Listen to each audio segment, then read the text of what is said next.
Recording in progress.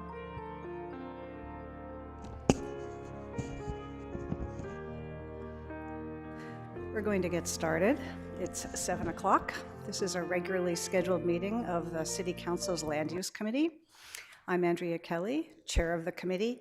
With us in the chamber, we have Councillor Lucas from Ward 2, Councillor Leary from Ward 1, Councillor Block from Ward 4, Councillor Farrell from Ward 8, and Councillor Lobovitz from Ward 6. We have also Councillor Rick Lipoff with us on Zoom, not a member of the committee, but a councillor. And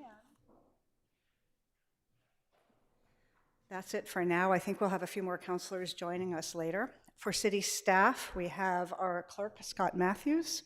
From the planning department, we have Elisa Sandoval, Kat Kemet, and Joe Iadenisi. And from the law department, we have attorney Jonah Temple. And I will welcome more people who come as they join the meeting. The first two items we're going to take up tonight are requests for extension of time. The first one is number 145-24, which is a request for an extension of time to exercise special permit number 33-23 at 296 Watertown Street. That is in Ward 1. So we might just have a motion to approve this. We don't usually have much discussion. Do we have any discussion on this? No, if not, Councillor Leary, would you like to make a motion? Was the public hearing held open or anything for this? We would keep it open. It will still stay open. It's just an extension of time, so we don't have to, we're not. I'll make a motion to approve. Thank you. All in favor, please say aye. Aye. Anyone opposed? That one is fine. The next one is docket number 146-24, a request for an extension of time to exercise special permit number 80-22 at 162 Middlesex Road. This one is in Ward 7. And our Ward 7 councillor is not here yet. He will be joining us later. Would someone else like to make a thank you, Councillor Lucas? Okay. Motion to approve. Thank you. Attorney Lawrence Lee, I see your hand is up. You're being promoted. It'll take a few seconds, then you'll be able to speak.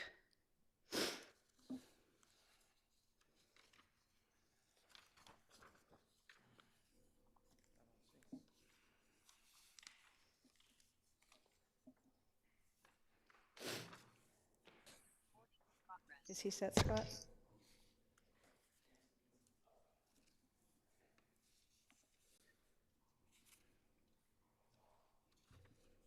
Mr. Lee? Yes. Oh, different Mr. Lee. L-E-E on Zoom. We'll come to you in person soon. Yes, Mr. Lee. Only if there are any questions, but I see that Councillor Lucas has already motioned for approval. So if there's any question, I'm here to answer it. Thank you. Yeah, we don't usually have much conversation. There were no hands raised for any discussion on this, but thank you for making yourself available. If there are no comments on this, let's vote on the motion to approve this request for extension of time. All in favor, please say aye. Aye. Aye. Aye. Oh, welcome, Councillor Downs from Ward 5 has joined us on Zoom. That one is fine. Now, we're going to get into the meat of the business. But before we do that, I want to say particularly to the audience on Zoom and to anyone that we're still, the City Council is doing a trial period using the webinar format for our hybrid and virtual meetings. And the point of that is to try and help limit Zoom bombing, which was starting to happen. So we, the Land Use Committee, will be taking public comment tonight, both in person, the people who are in the chamber, and virtually. If you're participating virtually and want to speak, click on the raise your hand button at the bottom of your screen. How you'll know that we have seen that is that it will switch to lower hand. When you see that it says lower your hand, know that your request to be heard will be acknowledged. I will call on you. The clerk will promote you to a panelist, and you'll then be able to speak. And after you're done speaking, the clerk will change you back to an attendee. And I'm going to repeat this instruction before each docket item so that people who come in late or aren't listening to this boilerplate verbiage that I give at the beginning will be aware of how to participate. So our first land use item beyond, is number 143-24, which is a request to extend FAR at 27 Cross Hill Road. And we will first hear from the planning department on that. I think that's Joe. Yep. Good evening, everybody. I am Joe O'Donoghue, a senior planner with the planning department. And this is 27 Cross Hill Road. There's only one item of relief needed for this, and that is a request to extend floor area ratio. They want to go to 0.43 where 0.40 is allowed. The criteria to consider is that the proposed addition of the second story and rear additions exceeding the floor area ratio is consistent with and not in derogation of the size, scale, and design of other structures in the neighborhood. That the proposed addition of a second story and rear additions exceeding allowable floor area ratio will not be substantially more detrimental than the existing non-conforming structure is to the neighborhood. This is a look at where the property is. It is in the Oak Hill neighborhood, just to the northwest of where the line is with West Roxbury and Dedham as well, over to the southwest. Just off Dedham Street as well. This is an area that has predominantly single family housing. It is in the single residence 2 district. On this street in particular, there's a few other houses that are like this house that are ranch style altogether, but there's a mix of different sizes and shapes and designs of houses, but predominantly single family in the area. This is the proposed site plan and existing. If you can see in the black outline underneath, that's what's existing right now. And if you can see on the red outline over to the left and a little bit in the center is what they are proposing to add. So over the footprint of the left side of the house, it'll go up to 2 stories, adding another full story on top. And then over in the rear, they're adding 2 stories with a little section that'll just be 1 story in the back. Something that's also notable about this site plan is if you look to the rear of the house as well, you can see how significant that grade is. Aptly named Cross Hill Road. This is a pretty significant hill. It goes all the way up from about 107, 108 for the back end of where the property is and will be, or the house is and will be, up to 128 in that far east corner.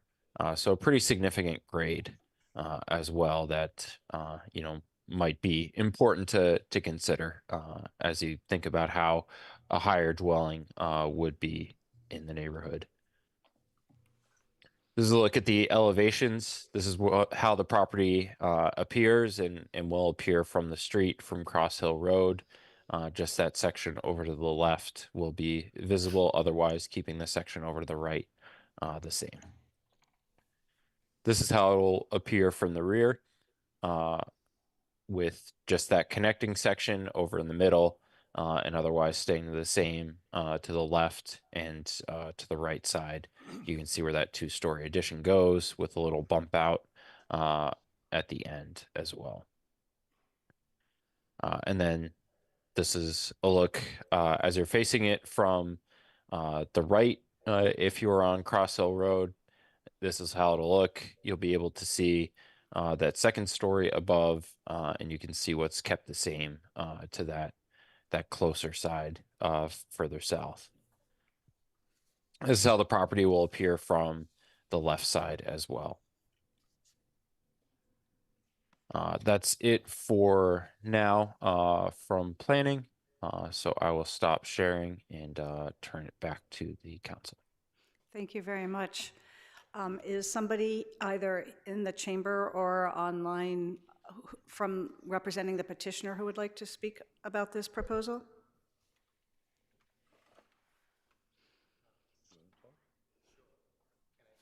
Come up to the No? phone. Okay. I'm sorry? On Cross Hill Road? No, you're just going to speak.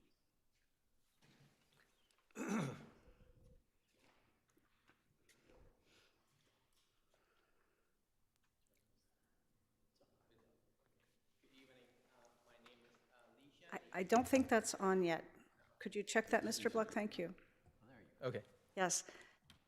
So we have the other Mr. Lee. Yes, good Welcome. evening. My name is Li Xian Li, and this is my daughter, Erin Li, and this is my wife, Wan Tingjing. So, And do you live at 27 Cross Hill Road? yes, we live here, we've been here for 19 years. So my daughter grew up here, and then me and my wife got married over here. And we've been through a lot over the years, and this house means a lot to us. So we want to propose addition for more livable space, and one thing is, you know, we want more bedroom space, more study, and my wife would like to have a bigger family room and a study room, a green room. So my daughter want to have a bigger bedroom, more closet space. She's getting bigger. So yeah, there's, you know, and then for me, you know, in the future, if I could, I would like to have a woodworking in the basement. So that's why I added a basement for myself. So yeah, my daughter would like to add something. Hello, everyone. Could you speak into the microphone a little bit more? Thank you. So everyone can hear you. Hello, everyone. My name is Erin, and I am 11 years old. I go to Oak Hill Middle School. So I wish to have a bigger room because I'm getting older and I want a bigger closet and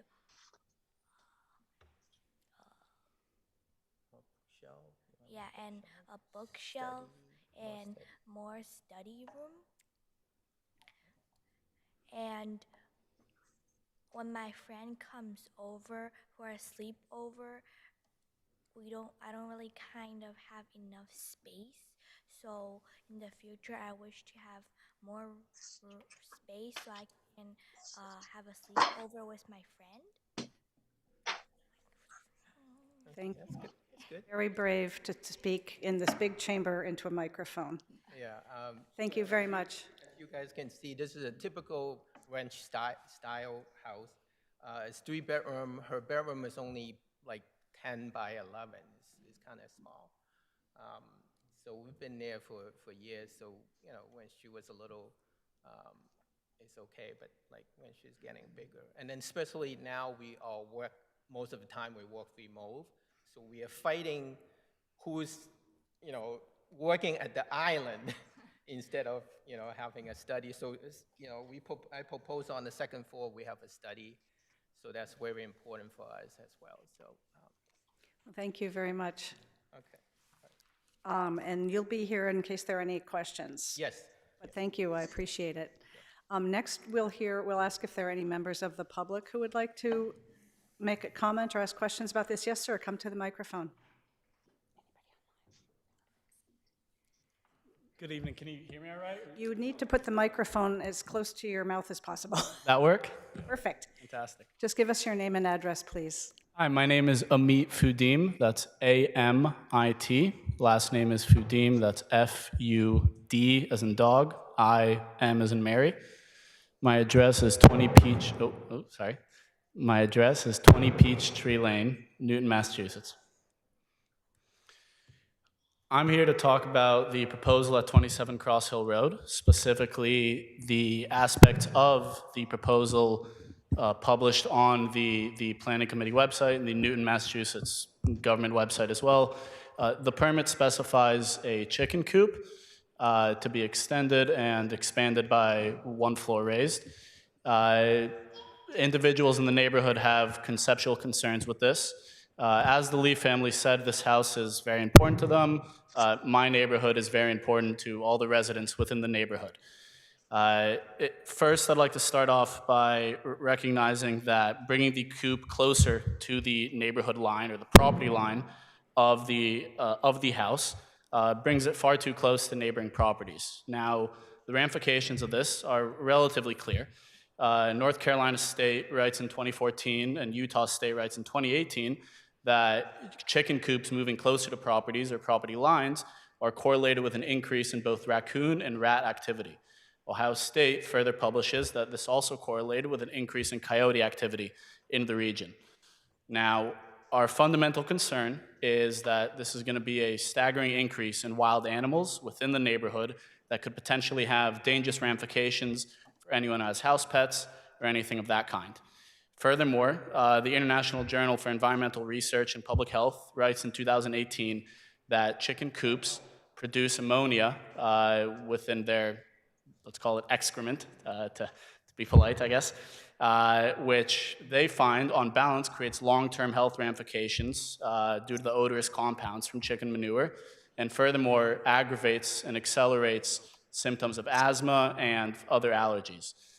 For that reason, individuals in the neighborhood like myself are uncomfortable with the proposal, which would bring the chicken coop closer to the property line. Thank you very much.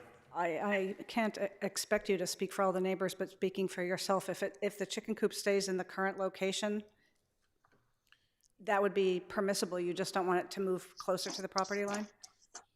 I think on balance, any expansion of the chicken coop is going to trigger the negative ramifications that I mentioned from North Carolina State and Utah State.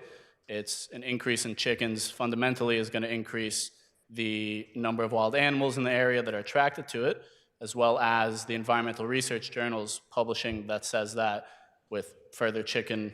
So it's both the expansion and the moving closer to the property line that you're concerned about? That's correct, Chairwoman.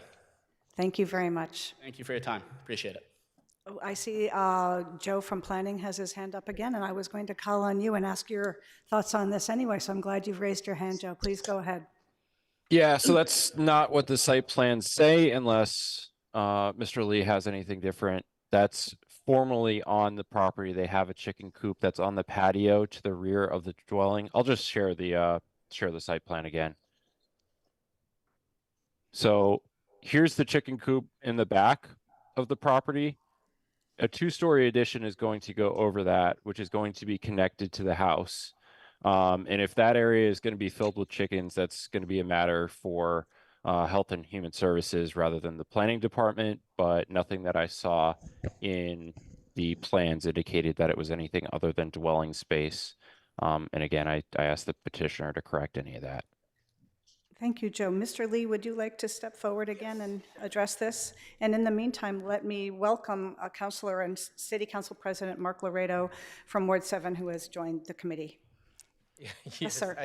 I like to clarify that the chicken coop is still remaining on the same spot, but there's no chicken in there. We actually we raised the chicken because during pandemic we got locked down. My daughter would just like to have a pet, so we couldn't get a dog, so we kind of got a couple of chickens. But make a long story short, we donated actually the chicken to a Newton farm on Cabot Street.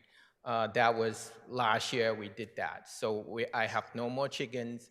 The coop was still there because I was trying to sell it, but there's nothing in there. So I wasn't planning to continue with the coop. You're not planning to raise chickens or use that coop No, to not at house all. chickens? No more chicken. Okay, We had enough. thank you. But we did have many years, 2 years of fresh egg. So. But no roosters. Is there anyone else in the chamber or on the webinar who would like to talk about this proposal in any way? You have one person online. Yes, go ahead. Is it Mr. Jin? You're going to have to promote. He's, Oh, he is? the clerk is promoting him right now. It takes about 4 to 5 seconds for that operation to go through.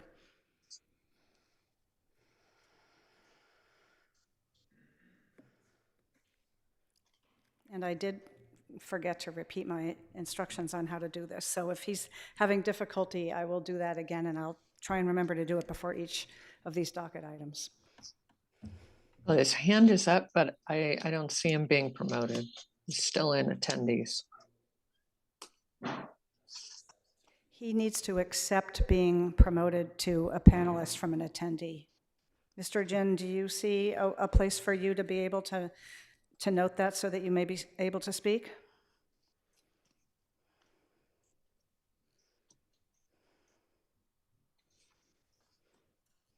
There's probably a note that says the host would like to promote you to a panelist, something like that. Maybe he stepped away. Well, I will try and come back to him before we take a vote, but let's take this into committee and hear from the councilors at this time. Anyone from the Land Use Committee? Councilor Farrell. Thank you, Chair. This home is quite close to where I live. In fact, probably halfway between Councilor Lipoff and my home. Cross Hill Road is a street in transition, as we say. But I am particularly interested and pleased that the Lees are not tearing down this house, but are in fact remodeling it. It will provide additional space, which we have heard will be a welcome space for the entire family. It is not inconsistent in size with other homes that have been built. Most of them are entirely new, but I think this is a great house, and it's a nice neighborhood, and as long as the chicken coop is not going to be there and a disturbance to the neighbors, then I support this and look forward to moving for its acceptance when it's appropriate. Thank you, Councilor Farrell. I'm sorry you won't be having fresh eggs. Any other members of the Land Use Committee like to comment? Councilor Leary. This sounds like a very nice project. Just for my own edification, regarding the chicken coop, it's not before us at all, and it was never part of the site plan. Is that correct? Correct. And as a reminder, it is legal to have chickens in Newton. It's just not legal to have roosters. Exactly. And I would also say small dogs and cats also attract coyotes. Thank you, Councilor Leary. Yep. Councilor Laredo, President Laredo. I just want to explain, I'm going to abstain from the vote just because I missed a portion of the discussion. It is no reflection on what sounds like is a very good project. Thank you. Thank you. Councilor Lipoff has his hand up. We're just going to follow up with, see if there's any other comment from within the committee, and if not, we'd love to hear from Councilor Lipoff. Councilor Lipoff. Okay. I'm just going to second the fantastic comments of my colleague from Ward 8. It's exactly what I was going to say, and I would just add that this kind of addition on a multi-level is quite common in this neighborhood, fits in, and the ask for the additional FAR is not unreasonable. So I'm all in favor of this as well. Thank you. Thank you very much. I don't see any other hands up, so I think we can also consider a motion if Councilor Farrell would like to make it to close the public hearing. I would like to move to accept this, the renovations at 27 Cross Hill. And before we do that, you'd perhaps like to move to close the public hearing. Excuse me, point of order. Move to Chair. close the public hearing. Chair Kelly, wasn't there someone from the public you were? I'm going to get to that. Okay. Thank you for keeping me on track, but I have an answer. Yes, Should I Councilor move Farrell. to close the public hearing, or do you want to listen to somebody first? No. Okay, I'll move to close the public hearing. Thank you. All in favor? Aye. Aye. Aye. Anyone opposed? To address Councilor Block's point, The person who was a member of the public declined the invitation to be promoted and took his hand down, so we don't have any more comments from anyone in the public. We will now probably like to hear the findings and conditions, draft city council conditions before we vote. Okay, the proposed findings are that the proposed addition of a second story and rear additions exceeding allowable floor area ratio is consistent with and not in derogation of the size, scale, and design of other structures in the neighborhood, as many of the dwellings in the surrounding neighborhood are similarly sized two-story dwellings, and the proposed addition of a second story and rear additions exceeding allowable floor area ratio will not be substantially more detrimental than the existing non-conforming structures to the neighborhood, given the additions are largely to the rear of the dwelling and will be concealed from the rear by the steep grade. And then we just have the standard conditions. Thank you. I think we're ready to take a vote. Counselor Block, Aye. Counselor Downs, Aye. Counselor Farrell, Aye. Counselor Kelly, Aye. Counselor Leary, Aye. Counselor Lobovitz, Aye. Counselor Lucas, Aye. Counselor Laredo. Abstain. Motion passes. Thank you. Good luck with your audition. The next item before us is number 139-24, which is a request to further extend non-conforming FAR and lot coverage at 157 Baldpate Hill Road. And again, we will hear from planning. It's Joe O'Donoghue again, and I'll talk about 157 Baldpate.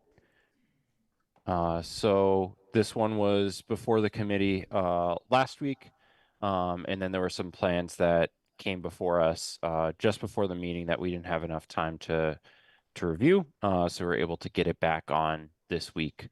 And those plans show the addition of a lower level, first floor area, exceeding the by right lot coverage and floor area ratio at 157 Baldpate. So there's two items of relief.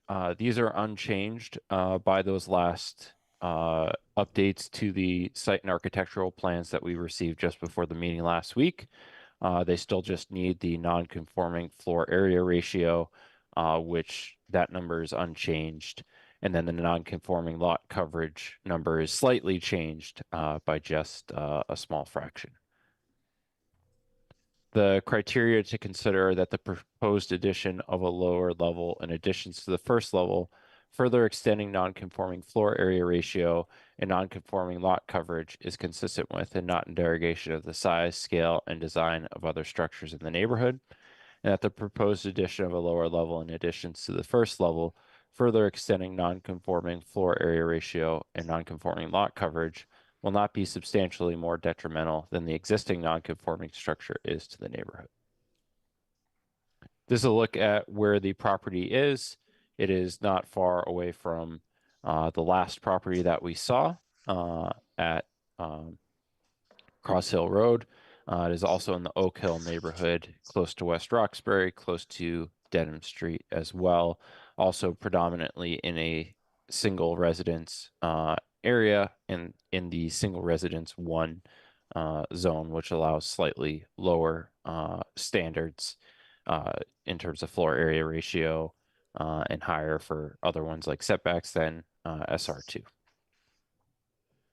This is a look at the site plan as it exists on the left, and then they are going to add beneath. The one in the middle is what was proposed before the meeting last week, and then there's the addition of the proposed covered patio area, and then there's also a retaining wall that didn't show up on all the plans and does not require any relief or does not affect either category of relief in terms of floor area ratio. It's below 4 feet in height and it's not within any of the setbacks, so it doesn't need any relief. Just that proposed covered patio area affects our petition here today. But generally, as you can see, it keeps pretty close to what the footprint was originally. Just a slight expansion over to the left side as we're facing it now, and mostly down is where they're adding the area. This is a look at the dwelling from the front. As you can, sorry, I'll go back. I almost missed this, but as you can see, there's a really steep grade to the rear of the property, and even on the front half of the property, there's a pretty significant grade, but this is almost like 50% on the back half of the property, but pretty significant slope in the front as well. So that's why this appears to be one story from the front, and actually from the rear, it ends up being 2 stories plus a lower level.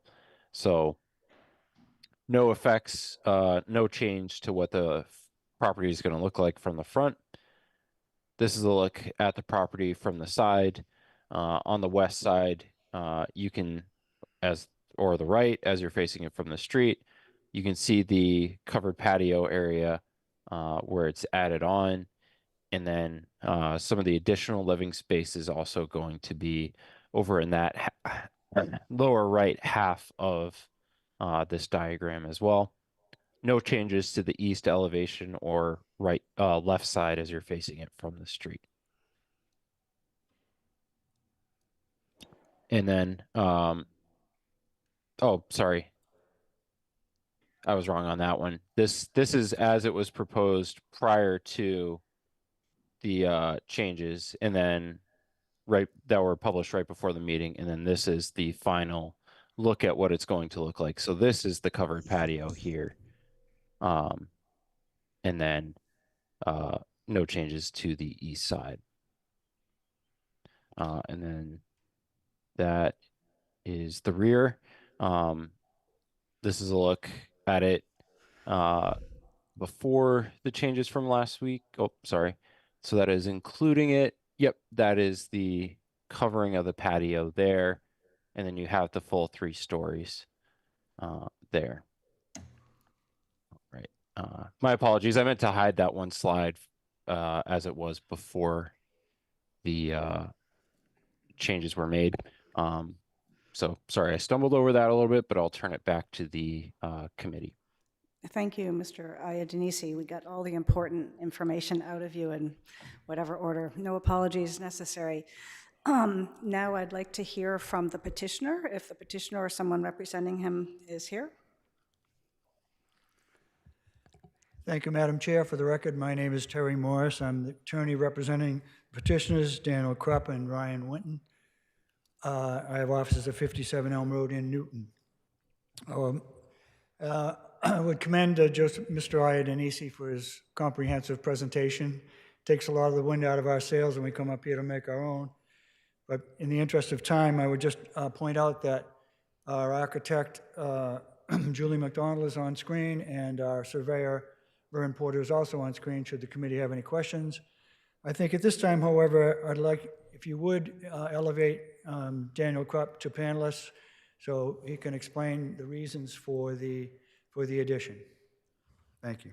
Sure, the clerk is doing that. Mr. Krupp, just have a few seconds of patience and accept the offer to be promoted to a panelist. Should be there. Yes, Mr. Krupp, go ahead. Hi, good evening, everyone. Thanks for having us. I would like to just kind of give a little rundown about the project. It started because we very, very desperately need that retaining wall. A long time ago when this house was built, apparently gutters were optional, and now we are having a very, very serious erosion problem at the back of the house. It is starting to encroach on our piers that are keeping the house where it belongs. So once we realized we need a retaining wall, and then we realized the extreme cost of said retaining wall, we decided that we had to make a decision whether or not the value of the property could support such a retaining wall. And what we decided was we would need to make it work for us. And to do that, we are going to end up adding an extra bedroom in the process, as well as hopefully a wood shop in the basement level, because I guess everyone in Newton loves wood shops. But the biggest issue that we have, as you know, is our house has been non-conforming for as long as we've been there, and it will obviously continue to be non-conforming no matter what happens. But that is the relief that we require. Yeah, thank you very much. You and most of Newton is non-conforming, and that's why you're here asking for a special permit. Most of Newton was constructed before zoning ordinances were created, so it's understandable. Thank you for giving us that update. I am now going to ask if there are any members of the public who would like to speak, but I'm going to repeat for those of you who came a little bit later, if you're on the webinar, how to do that. At the bottom of your screen, you'll see a little button that says raise your hand. Click on that. It should then switch to saying lower your hand, and don't do that yet. The clerk will promote you when it's time from an attendee to a panelist, and you need to accept that request. And then you'll be able to speak, and after you're done speaking, the clerk will switch you back into an attendee. So are there any other are there any members of the public, either in the chamber or online, that would like to speak on this petition? No. How exciting. We're going to take it into the committee then. Oh, first I'd like to welcome Councilor Susan Albright from Ward 2, who has joined us in the chamber here. Nice attendance tonight. Okay, members of the committee. Anyone have any questions or comments on this? Councilor Laredo. This seems like a pretty straightforward project to me. And one of the reasons we have special permits when folks have topography issues associated with their site, it's very helpful to be able to move these types of things along. So I'm fine with it. Thank you. Thank you. Councilor Farrell.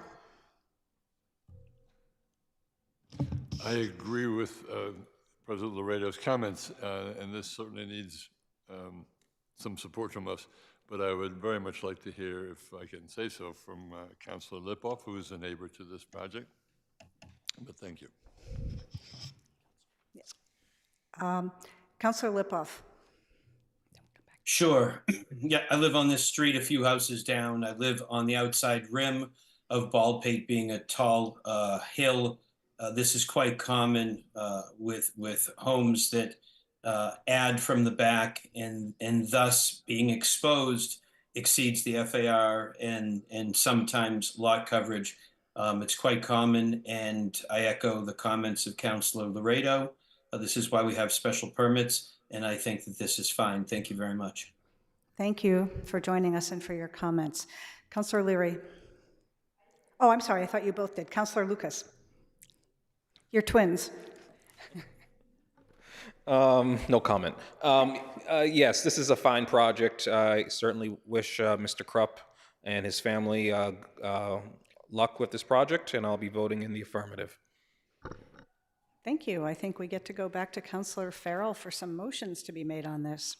If I do this properly, I'd like to propose that we close the public hearing. Perfect. All in favor? Aye. Anyone opposed?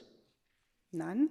And next? If I may, I would like, Chair, I'd like to move the acceptance of this proposal for, I'm forgetting the number, Baldpate Hill, but 157. 157. Thank you very much. Thank you, Councilor Farrell. Let's hear the findings and proposed conditions for a council order.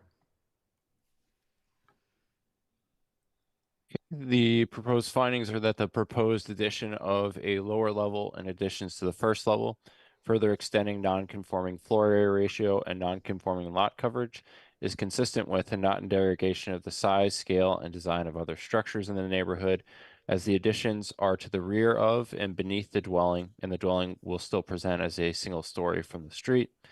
And the second finding is that the proposed addition of a lower level and additions to the first level, further extending non-conforming floor area ratio and non-conforming lot coverage, will not be substantially more detrimental than the existing non-conforming structure is to the neighborhood, as the steep grade of the site limits the potential locations and by right options for additions. Our proposed conditions are just the standard conditions. Thank you very much. I think we're ready to take a roll call vote. Councillor Block? Aye. Councillor Downs? Aye. Councillor Farrell? Aye.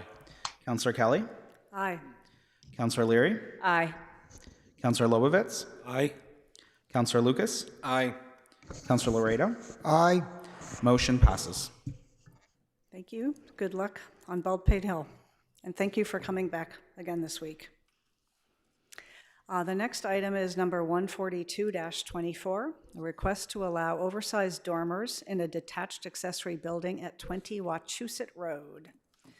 Planning will lead us off on that. So this is 20 Wachusett Road. It is petition 142-24, requesting dormers exceeding half the length of the wall below and projecting above the existing ridgeline. That requires 2 items of relief, as the dormers that are proposed exceed 50% of the wall below, as well as them exceeding above the existing ridgeline. Our criteria for this is that the site is an appropriate location for the proposed addition of dormers exceeding 50% of the length of the wall below and projecting above the existing ridgeline, and that the proposed addition of dormers exceeding 50% of the length of the wall below and projecting above the existing ridgeline as developed and operated will not adversely affect the neighborhood, that the site is an appropriate location for the proposed addition of dormers exceeding 50% of the length of the wall below and projecting above the existing ridgeline will be no nuisance or serious hazard to vehicles or pedestrians, and that access to the site over streets is appropriate for the type and vehicles involved in site is an appropriate location for the proposed addition of dormers exceeding 50% of the length of the wall below. This is a look at where the property is. It is fairly close to Newton Center, as you can see to the southwest, as well as Boston College, and not far off of Comm Ave and Beacon Street. It is in a single residence 1 zone. What's interesting is in this block here between Wachusett, Monadnock, Hammond, and Hammondswood Road is that all used to be one big estate. Since then, it was subdivided. And when it was subdivided, this existing carriage house on the south end, the east end on the bottom part of this image on the site plan was belonging to that original estate that was there. So it actually predates the house. The only proposed changes are to this existing carriage house that actually require relief. Adding the screen porch addition to the house does not trigger any relief needed, just those dormers that they're proposing adding. I do want to call out, although it's not important to this petition, is that if you can see to the bottom of this image, there is a little tiny overhang of 1.4 feet of the corner of that carriage house. The dormers themselves are not on anybody else's property, and they do have an access easement. So we're confident that they'd be able to conduct these additions to the front and rear of the carriage house without actually going onto anybody else's property. And additionally, anything like this is sort of like other fences and other property issues within not just Newton, but other towns where it's a private matter. So, that is not necessarily relevant to this petition, that there is that little tiny overhang of the carriage house. But that is it for the relief, just those proposed added dormers. This is a look at what they'll look like from the front. As you can see, it's generally going to keep up the exterior appearance of the existing carriage house, but those dormers above will make for a livable second story as this converts from a carriage house over to an accessory dwelling unit that allows them to get close to that 900 square feet maximum for detached accessory dwelling unit. You can see as it exists and as it's proposed, the dormers are going to extend above that ridge line there, which you can see where the ridge comes to an apex there. It's going to extend a little bit more. It is something that we pointed out in the memo, is that it goes close to that 21-foot maximum in total in height, but it does stay within it for what you're allowed to have for an accessory building height. but the dormers will go on both sides there. This is what it will look like on the left side. Not really anything else to point out that you can see on that right side. And then this is what it will look like on the rear, not going quite as far as it is on the front, but where there's an existing dormer there is pretty small, so it's going to build up a little bit more. And they're also adding an access door there that doesn't trigger any relief. So I will stop sharing and turn it back to the committee now. Thank you very much. Would somebody from the petitioner like to speak to this project? Sir, come to the microphone. Thank you, Chair Kelly. Thanks for the opportunity to present this evening. I'm Andy Jonick, architect, working with, I'm here on behalf of Marianne Bechet, the owner of the house, and her daughter, Cynthia. I'll say that this renovation is planned for Cynthia to live in the house as Marianne gets older, to care for her mom. It is as Joe did a great job presenting the project. It is a historically significant carriage house, original to that central block. And if you don't mind, I'd like to share my screen.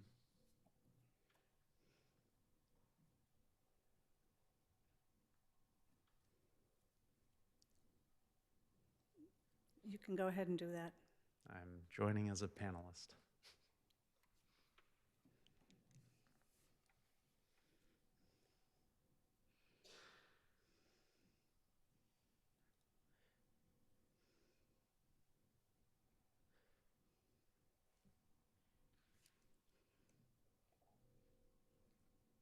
There we go. You can see the location of the carriage house. One point of clarification I'd like to make is my understanding is the height above average grade plane is 22 feet. I believe Joe said 21. The existing ridge has been measured at, let me go to the section that shows this.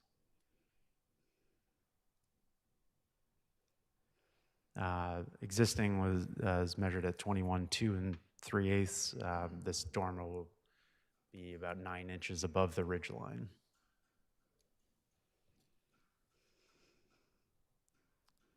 And one moment, you can see here a simple rendering comparing the two. That's all I had this evening.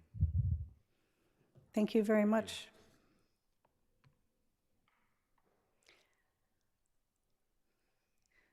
We can now hear from members of the public. I know for one, I'm curious if particularly the rear abutter you've spoken to them, and if they've written in opposition or support. I'd like to hear about that. And anyone else? Becca. Just give it a few seconds and you will be promoted.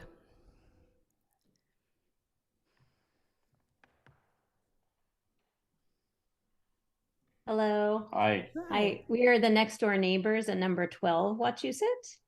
And we sent a letter in support of this project, but we very much support the idea of expanding the carriage house. It won't have any negative consequences that we see to, our home or the neighbors on our side.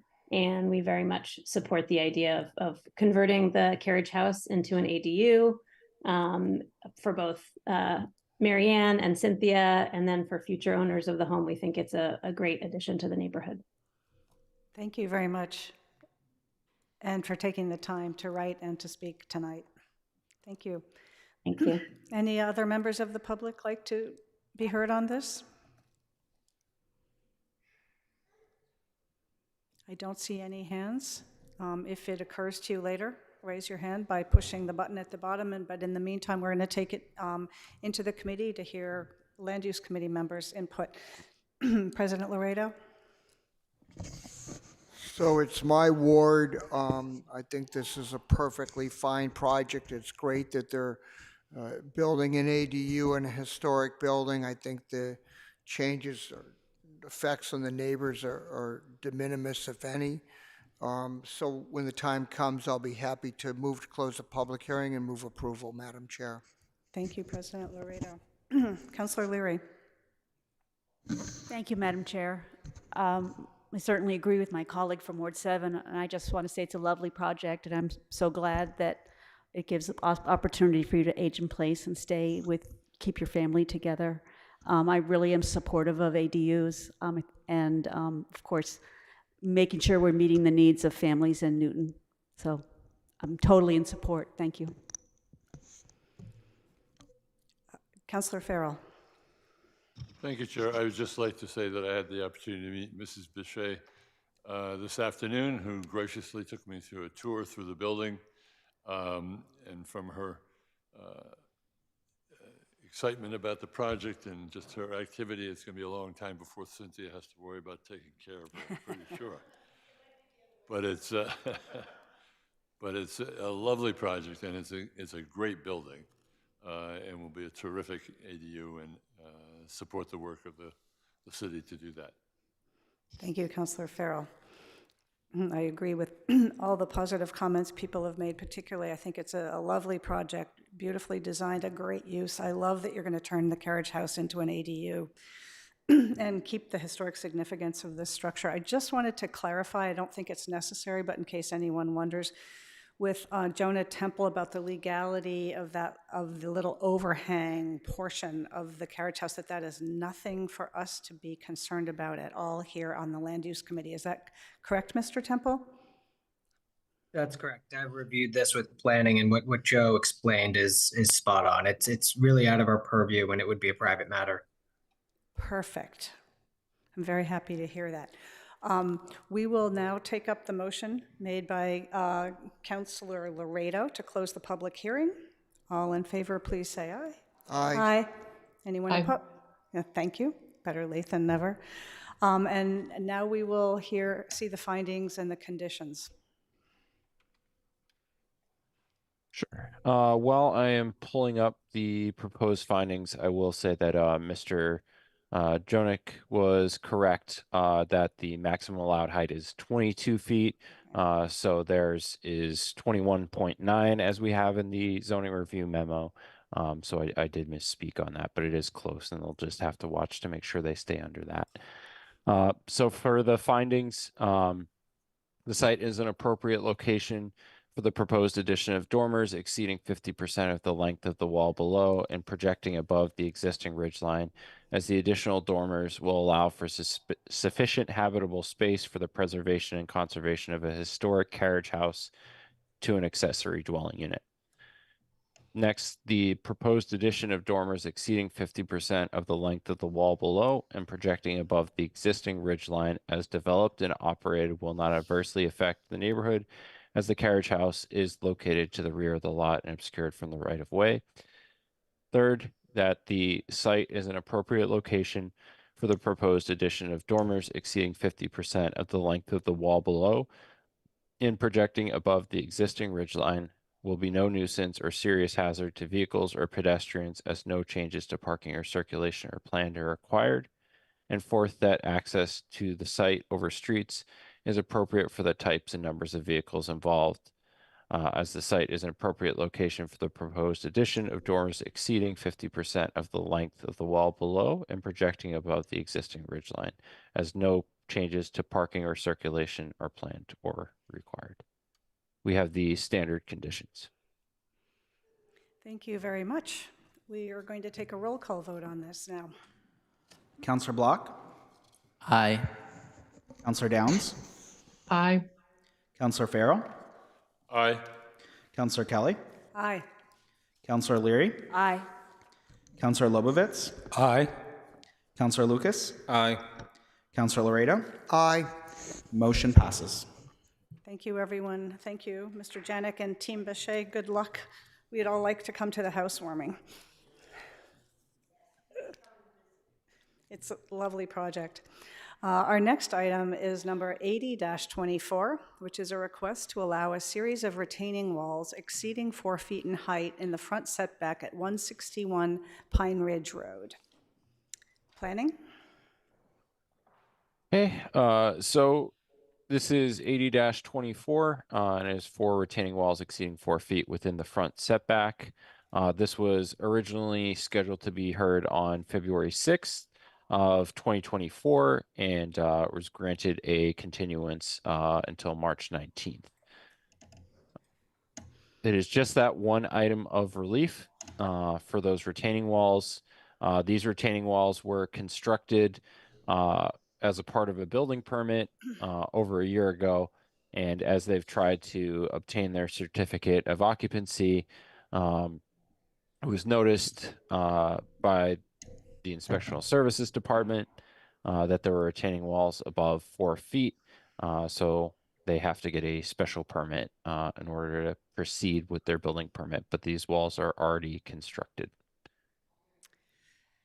So the criteria to consider is that the site in the single residence 2 zone is an appropriate location to allow for retaining walls in excess of 4 feet within the front setback, that the retaining walls do not adversely affect the neighborhood, that the retaining walls in excess of 4 feet within the front setback are no nuisance or serious hazard to vehicles or pedestrians, that access to the site over streets is appropriate for the types and numbers of vehicles involved, that the retaining walls in excess of 4 feet within the front setback are not substantially detrimental to the neighborhood. This is a look at where the property is. It is close to the village center in Waban, close to the T there in that SR2 zone, and close to some of the village center overlay district. There was originally some other proposed work for this property, but the only thing that is relevant to this petition are just these retaining walls at the front of the property, which when added together in total height are just over 6 feet total. And now I will stop the share as we don't have elevations for this project. Thank you, Joe. Is there someone for the petitioner who would like to speak about this proposal, this application? No. Is there anyone from the public who would like to speak? And again, if you're on the webinar, you need to hit the raise your hand button at the bottom, and you'll know that you've done that because it will switch to say lower your hand. And if that happens, the clerk will promote you. After a few seconds, you'll have to accept that offer to be promoted if you'd like to speak. And if we don't have anyone from the public, we're going to take it into the committee. And I would just like to give a little forward on this because we have new members of the committee who probably haven't heard this repeatedly as some of us have. This is what I would call asking for forgiveness for building something that was not submitted or approved. And it does look lovely, which is part of their argument now. The masonry walls look very nice, but this project was permitted without these walls. So they're now coming back and asking us if we will accept them. And our criteria generally is for that, though I don't like to have to do forgiveness things personally, but the criteria is, would we have approved this at the time? Would we have thought that these walls of this height were important and necessary? Would we have asked for anything different than what we have? So with that little preface from me, let's take it into the committee and hear from the other committee members. Councillor Albright. Almost a committee member. Thank you very much, Madam Chair. I'm just curious, is there an engineering plan and do we know about the water retention on the property? That's an interesting question, and I think I'll go back to Joe for part of that. My understanding is generally on this committee, we don't do engineering and drainage. We trust the city engineer to do that, but as far as I understand it, those things have not been submitted in terms of the drainage behind or below the walls or weep holes in the walls or the structural integrity of the walls. But again, that's not something we usually dictate. We leave that for approval by the city engineer. Don't we usually hear from engineering about that we approve that water will be retained on the site? There are some comments in the land use memo about that. Joe, would you like to address this particular question? Yeah, absolutely. So this is the reason for the continuance for this in the first place, is that we still didn't have the engineering memo when they came before us in February. And since then, it's come out, and there's the engineer report reported that there's no weep holes present to allow the walls to drain, and recommended an after the fact affidavit indicating that the walls were installed as designed and certifying their stability. So this is something that is not necessarily within the purview of zoning. But it is something that we could put in the conditions potentially to make sure that they follow through with what engineering's recommendations are, as well as another requirement per the memo is to produce a report on that drainage situation as well. Thank you for that. Thank you, Councillor Albright. Thank you, Joe. Next, we're going to go to President Laredo and then Councillor Farrell. So excuse me, I appreciate that. I think Councillor Albright is correct that in this type of instance, we want some assurance that the work is going to get done.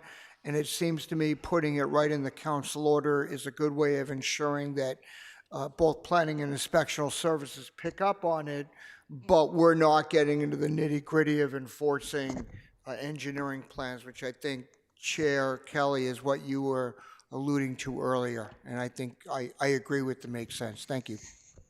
Thank you. Councillor Farrell.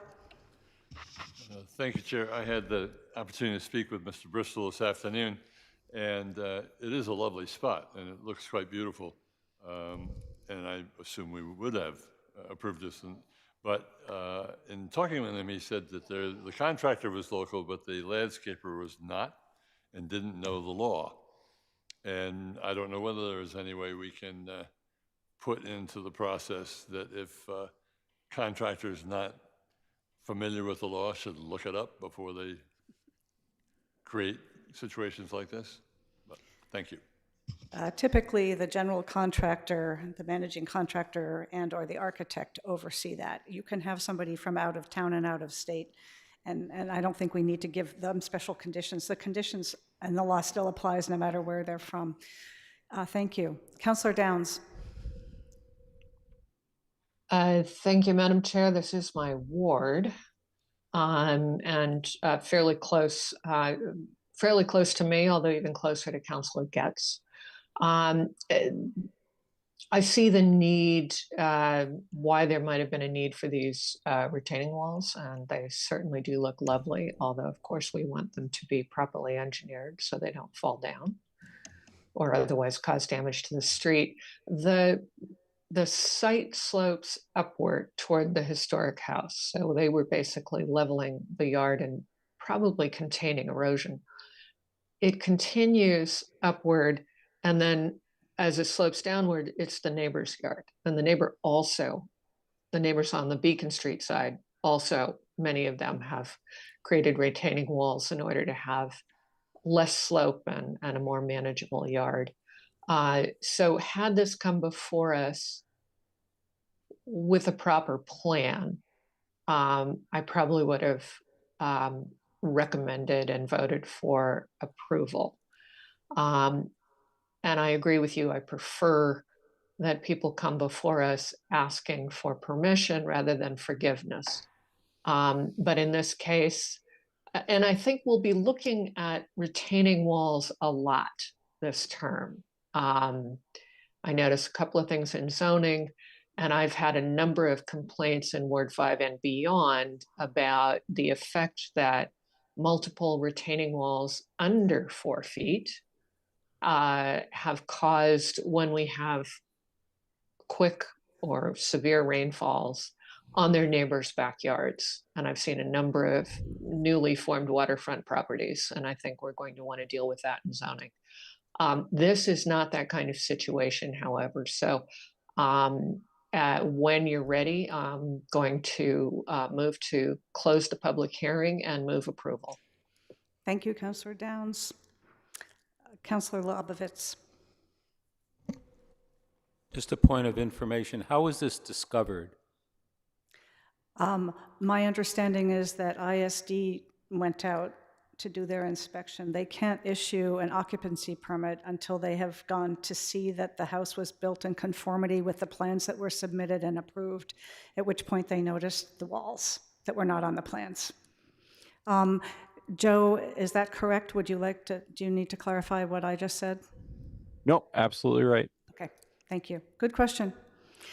It comes to that a lot when ISD has to finally do an inspection before issuing a permit, an occupancy permit. That's when and I'm happy to see that they actually look at the plans and notice what was not built in accordance with what was requested. So, yeah. Any other comments from the committee? Last call, comments, public. Let's take up Councillor Downs' motion to close the public hearing. All in favor? Aye. No one is opposed.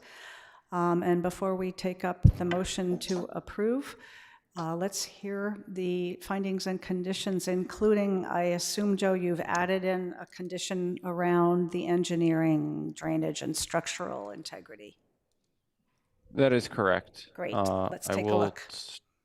Start with the findings, which are that the site in the SR2 zone is an appropriate location to allow for retaining walls in excess of 4 feet within the front setback, given the topography of the properties on the northwest side of Pine Ridge Road, with front yards that slope upwards.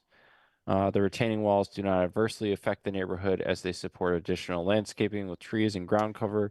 Additionally, properties on the northwest side of Pine Ridge Road have upward sloping front yards with similar topography and grading. That the series of retaining walls in excess of 4 feet within the front setback are no nuisance or serious hazard to vehicles or for pedestrians, as they do not affect the site circulation. That access to the site over streets is appropriate for the vehicles and types and numbers of vehicles involved. So for the conditions, we have plan referencing standard occupancy conditions. And then for the engineering condition, we have that they have to sign off prior to the approval. This is the verbiage verbatim, which I'll show since we don't necessarily always deal with these conditions.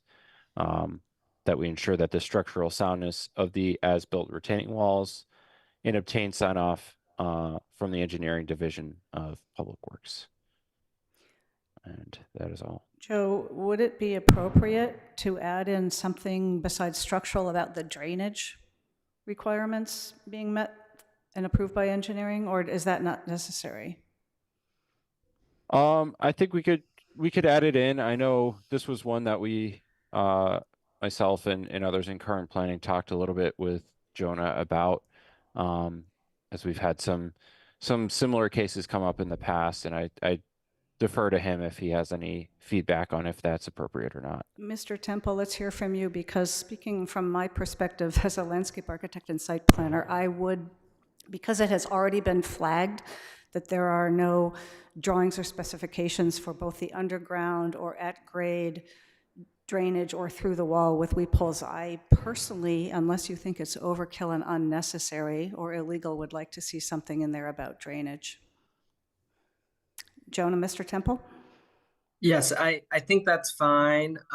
We will check with engineering and run the final language by them. And if for some reason any issue comes up, we'll let the committee know before it goes to the full council. But it should be okay. I'm comfortable with that. Thank you. Okay.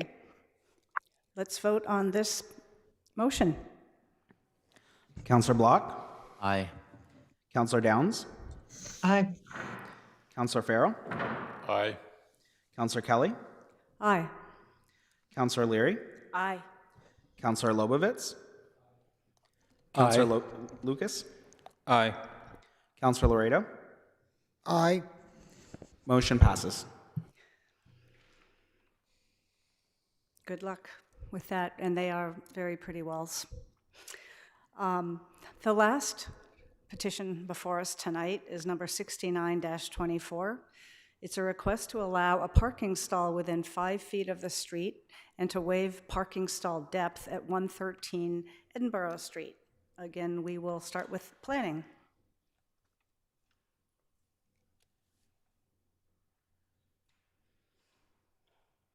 Good evening, everyone. My name is Kat Kemet. I'm a senior planner for the city.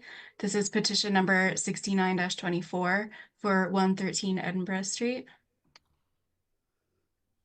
The petition proposes to construct a parking stall in front of the existing dwelling on the site, which is within the front setback. This would require relief to allow parking within 5 feet of the street and to waive the minimum stall depth for parking. The first public hearing on this petition was opened on January 23rd of this year. At the request of the petitioner, the item was held and continued in order for them to get a revised survey for the site. In reviewing this request, the council should consider whether the site is an appropriate location for the proposed parking stall, if the parking stall will adversely affect the neighborhood, if the stall will create a nuisance or serious hazard to vehicles or pedestrians, if access to the site is appropriate for the types and numbers of vehicles involved, and if literal compliance with the city's parking regulations is impracticable due to the nature of the use or the location, size, width, depth, shape, or grade of the lot, or that an exception would be in the public interest or in service of protection of environmental features. The property is located on Edinburgh Street on the east side. Most of the neighboring buildings are residential, but there is a Boys and Girls Club nearby, and Albemarle Fields and the Horace Mann School are fairly close by as well. This property and most of the surrounding neighborhood is zoned multi-residence 1, MR1, though there is a bit of a mix of different residential and public uses as well. This is the site plan from the previous hearing. The lot is 3,250 square feet and has a single family dwelling. The site has several nonconformities, including a front setback of 16 feet and side setbacks that are both less than 6 feet wide. There's currently no parking or driveway on the site. The lot has 25 feet of frontage towards the front, towards Edinburgh Street, and it gets wider towards the back at a maximum of, I think, 40 feet. So due to the tight configuration of the lot and these small side setbacks, neither is really wide enough for a driveway that would allow for parking in the rear. So a bit of a tough lot to have on-site parking. This is the site plan that was initially submitted. It shows the proposed parking stall in front of the dwelling here. The plan requires a relief for the stall because it is within 5 feet of the street, and it needs a waiver for the minimum stall depth. The plan shows that it's 15 feet deep, where the ordinance requires 19 feet. We also noted that the plan shows part of the stall on city-owned property, this little strip here. So our interpretation is that that portion cannot be counted. So the stall would be 15 feet, not the 16.5. Last week, the petitioner submitted a revised plot plan that is very similar to the original plan. In this plan, there is a small reduction in the area of the stall that is located outside the bounds of the property, but there is still a little bit located outside of the property line. The stall would have a length of 15.3 feet, so it's a little bit bigger than the 15 feet in the previous plan, but it still requires the same dimensional relief because it's not 19 feet deep. So because the stall is only 15.3 feet long and there isn't really a lot of buffer room between there and the sidewalk, we had some safety concerns and think that this plan could create some potential conflicts with pedestrians. So at this time, we're not recommending approval of the petition. We do have a draft order, so it is ambiguous as to approval or denial. So we could find those conditions, whether approval or denial, or if we need more time, then, we can take it from there. Okay, we'll see. That's all I have for now. We'll see where the conversation leads us in terms of that. Thank you, planning. Thank you, Ms. Kemet. Let's hear now from the petitioner's representative. And the petitioner, him and herself, if they want to speak too.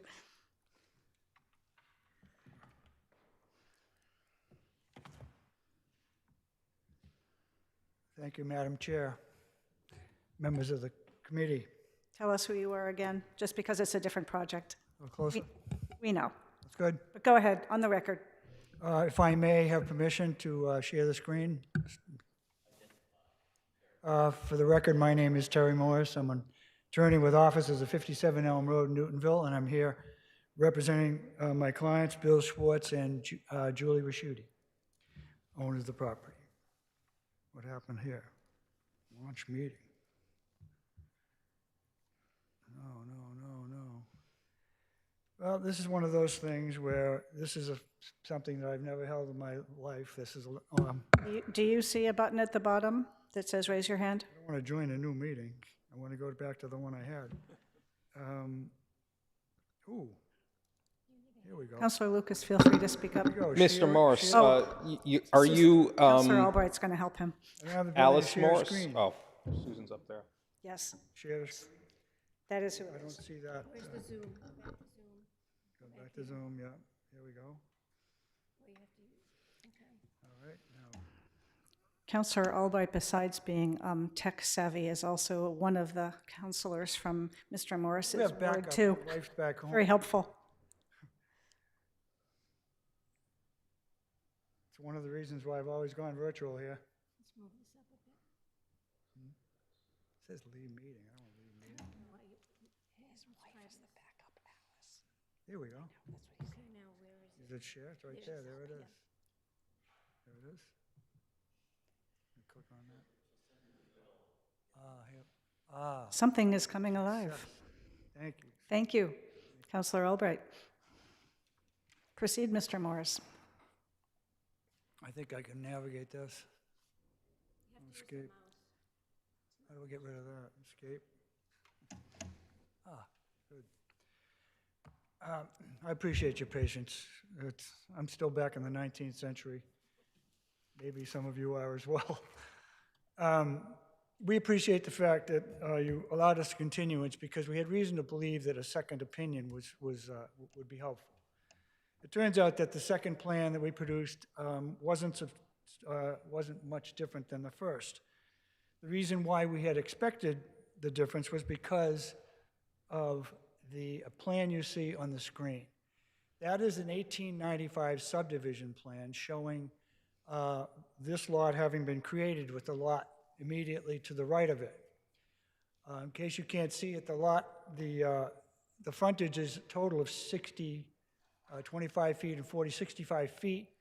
I don't know why back in 1895 they didn't draw the line more equitably, but the result was that the property to the right at 111 has a greater front yard and has taken advantage of that by using that for parking, but has a smaller backyard, which of course is to the benefit of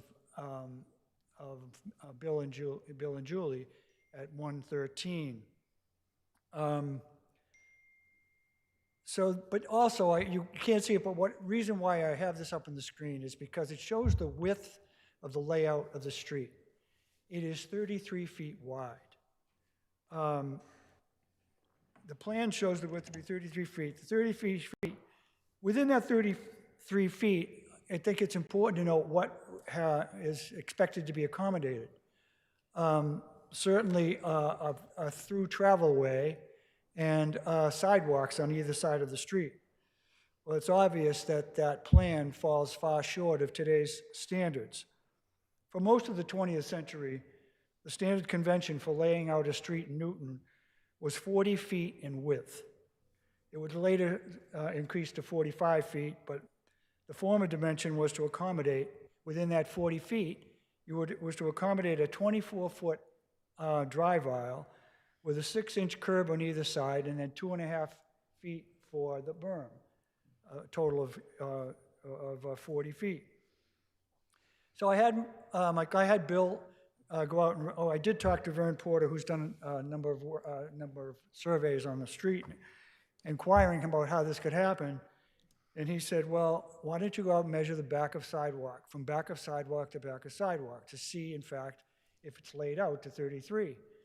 So Bill, in fact, went out with his tape measure and studiously measured each segment of the sidewalk, the curb, and the roadway. He measured the sidewalk, which on the Boys and Girls, what's essentially the west side of the street, the sidewalk measures 6 feet and 6 feet, it's 6 inches. Sidewalk on the other side, on their side of the street, measures 5 feet, 6 inches. There was a 6-inch curb on either side, but the street itself only measures 21 feet, 3 inches for a total of, and the measurement came to, if you can believe it, 32 feet, 9 inches. So it's the proper width, but it's obviously not there to accommodate all of the things that are required with a street today. The further inquiry read that the sidewalk on the east side of the street is not uniform, where some places it's as small as 5 feet, 6 inches. But the point is that on both sides of the street here, there is sidewalks of at least 5 feet in width, which is the requirement. I say that because one of the issues that was raised in the planning department memo was the possible potential hazard or safety conditions for people, pedestrians on the street. So there are two sidewalks on either side of the street. And also, it's a very long street, but it is a dead-end street. It dead ends, it does have a wing off of it, Edinburgh Terrace. In fact, I guess I can, gonna really,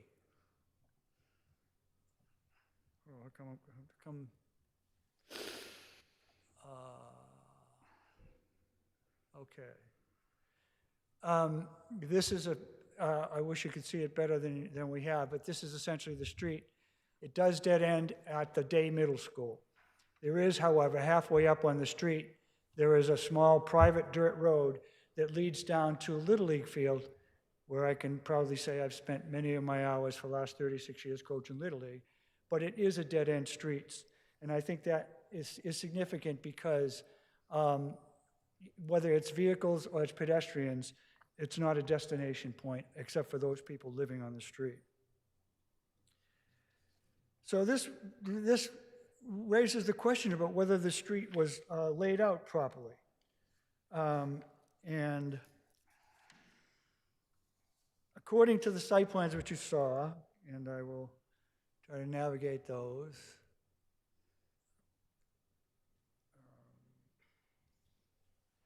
I think you probably saw it better from the plan that was that Kat put up on the screen. But there is the distance between Bill and Julie's home to the back of the sidewalk is actually 16.5 feet. Why is that important? Because in jurisdictions which allow for reduced parking stall dimensions for compact cars, the minimum standard is 8 by 16. So 16 has some significance when one is considering parking waivers. And in fact, even though Newton doesn't have standards for compact cars, when you have received petitions in the past for relief on the standards for parking stall dimensions, compact spaces dimensions in other municipalities have often been used as a frame of reference. This petition, as you can see, presents an anomalous situation. The layout of the street, according to the subdivision plan, falls 18 inches short of the subject lot line. Now, I noticed, we'll recall that the planning staff mentioned that they were concerned, that two of the comments that were made critically were that there was lack of adequate buffer room between the parking stall and the sidewalk. I would suggest that in either case, what we're here is looking for a relief from the depth of the stall. But in reality, functionally, let's look at the functional use. Functionally, we have 16.5 feet by 9 feet wide, which certainly, if this were in any other location, would be sufficient. But I want to point out several points about,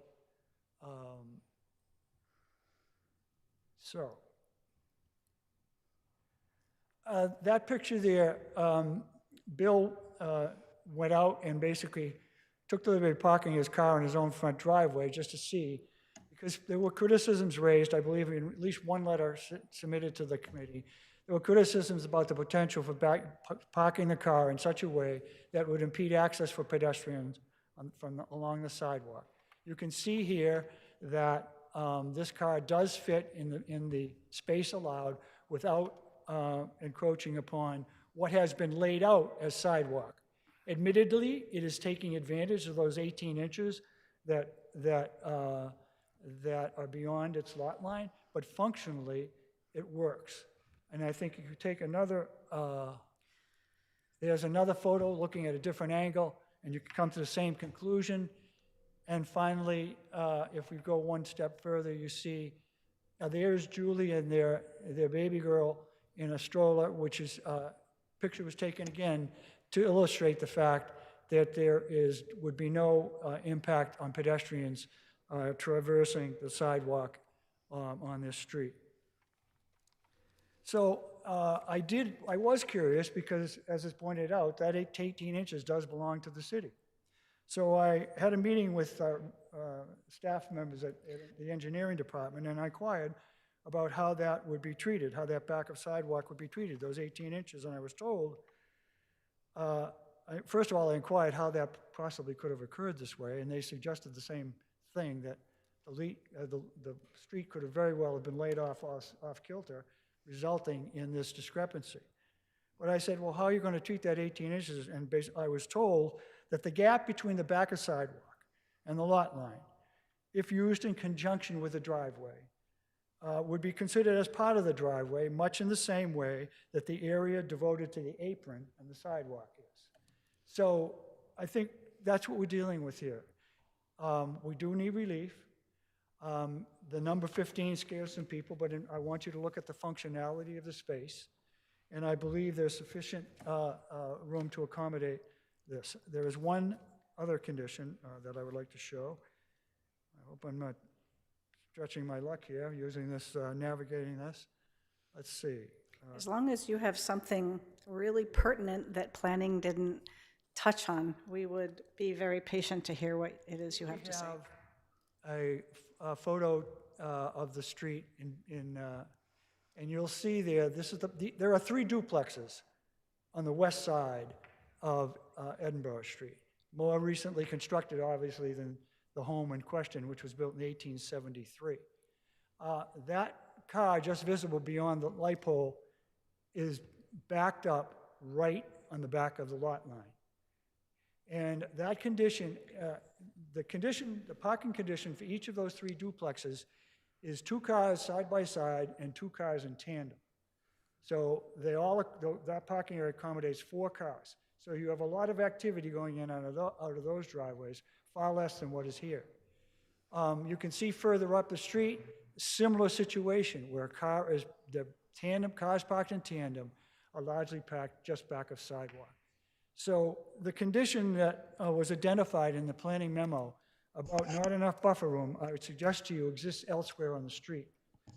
And given the fact, the particular conditions of this situation of this street, as I said, being a dead-end street, I would hope that you would find that there's sufficient basis for granting the approval.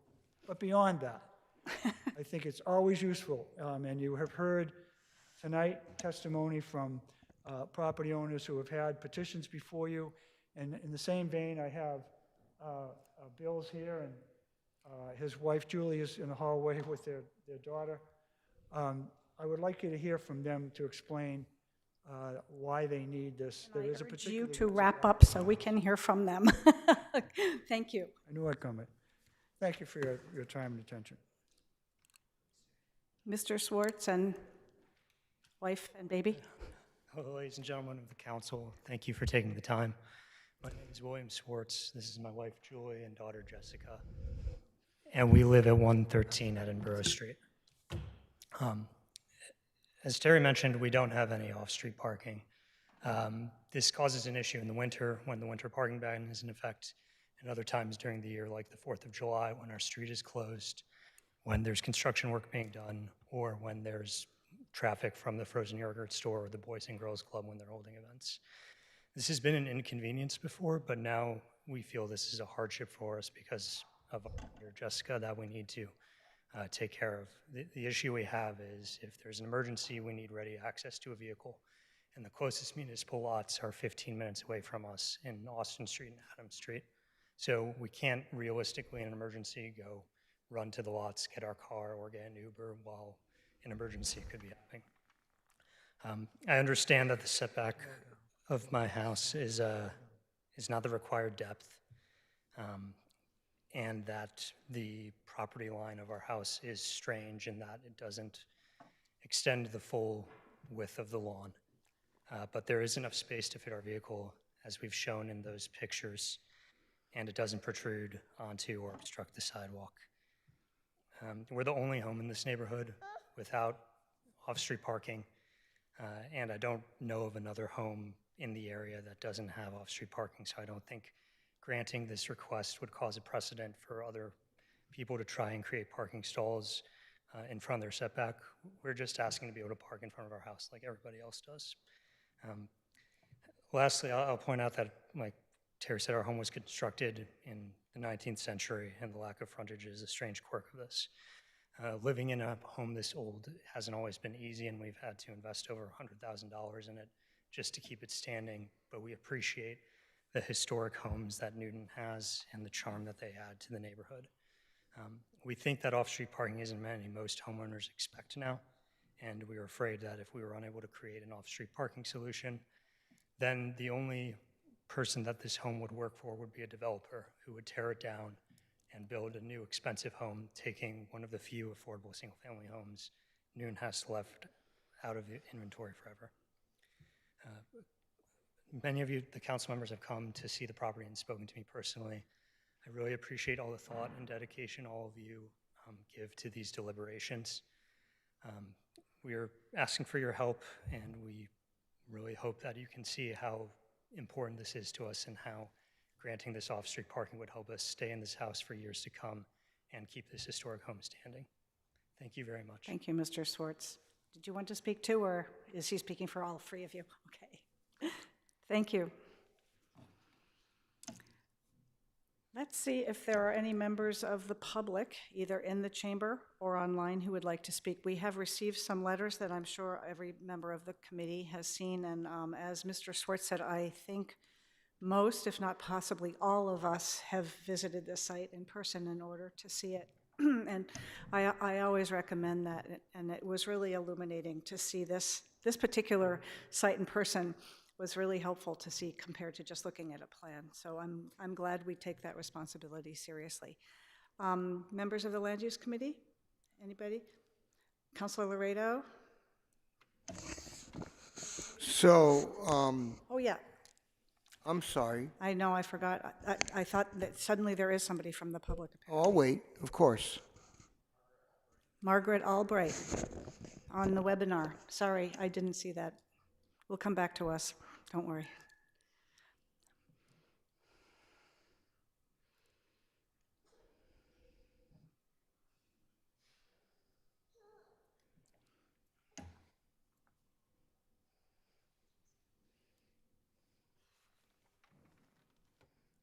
Good evening. Thank you for taking the time to listen to me on this. This feels reminiscent of school committee meetings on Zoom. I just want to correct a couple of things that Attorney Morris had communicated to you. During my tenure on the school committee, I served on the Transportation Working Group and was the liaison to Newton Safe Routes to School. And our committee spent a great deal of time reviewing safe pedestrian routes to school and analyzing parking and traffic patterns in neighborhoods around schools and mapping out walking and biking routes for students. One of those designated walking routes is through the park, up the paved right-of-way on Edinburgh Street between 136 and 146, and down Edinburgh Street to Watertown Street, where there is a pedestrian light. There's a significant and heavily used route for Day Middle School, and it's a designated safe route for students walking and biking to school. In fact, at a recent Parks and Recreation Committee presentation, plans were outlined to formalize this pathway with surfacing, and it is already marked as a pedestrian route in the Newton Assessor's database. Yogurt Beach is the preferred stop for many day students on their way home from school. In fact, in the warmer weather, there are easily 100 students walking up and down Edinburgh Street and congregating in the area behind and around Yogurt Beach. I also want to add that the rezoning and permitting Newton has been doing in the last few years is predicated on providing limited parking per unit. If you start allowing non-conforming parking in setbacks, you set a precedent for those newer, denser developments to also come back and petition the council to allow non-conforming parking. It opens the door, I believe, to unforeseen consequences. I will also add, in 2017, the previous owners of 113 made a similar request, which was denied for all of the reasons the planning department has already outlined. Thank you. Thank you, Ms. Albright. Is there someone named Lee Goldberg with a hand up?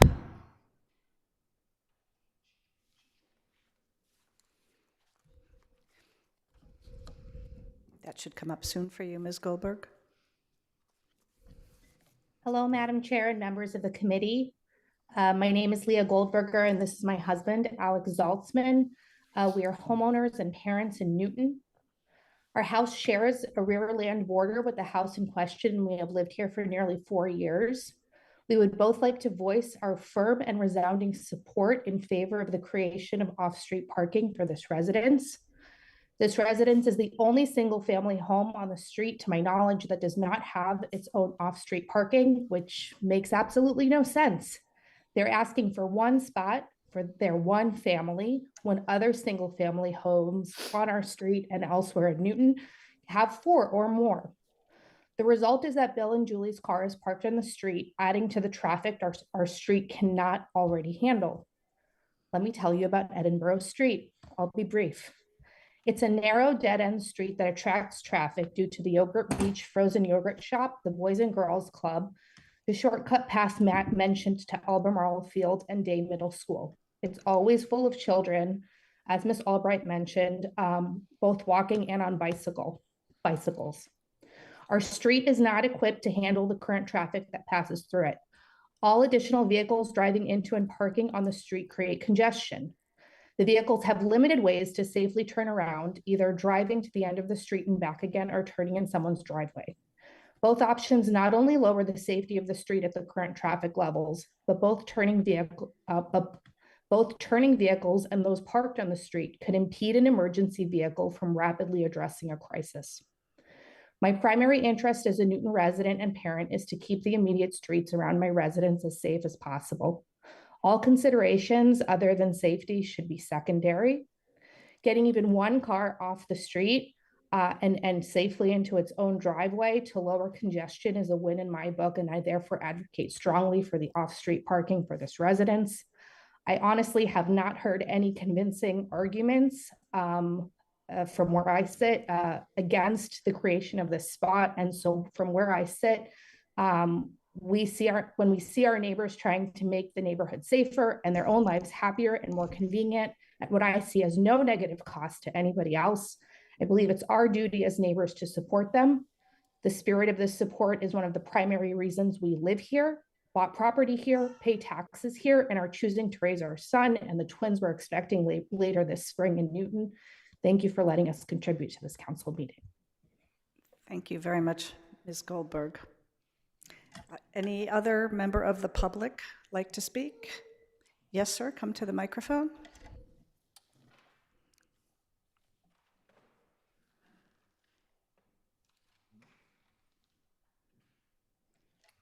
Good evening. My name is Henry Barbaro, and I'm a neighbor living right next door to this property. I'm the abutter at 111 Edinburgh Street. I want to mention right up that For 6 years at the beginning of my career as an environmental scientist, I worked as a land use planner at 2 regional planning agencies in Vermont and New Hampshire. Now, I'm not trying to pull rank here, but my comments are based on my experience as a community planner.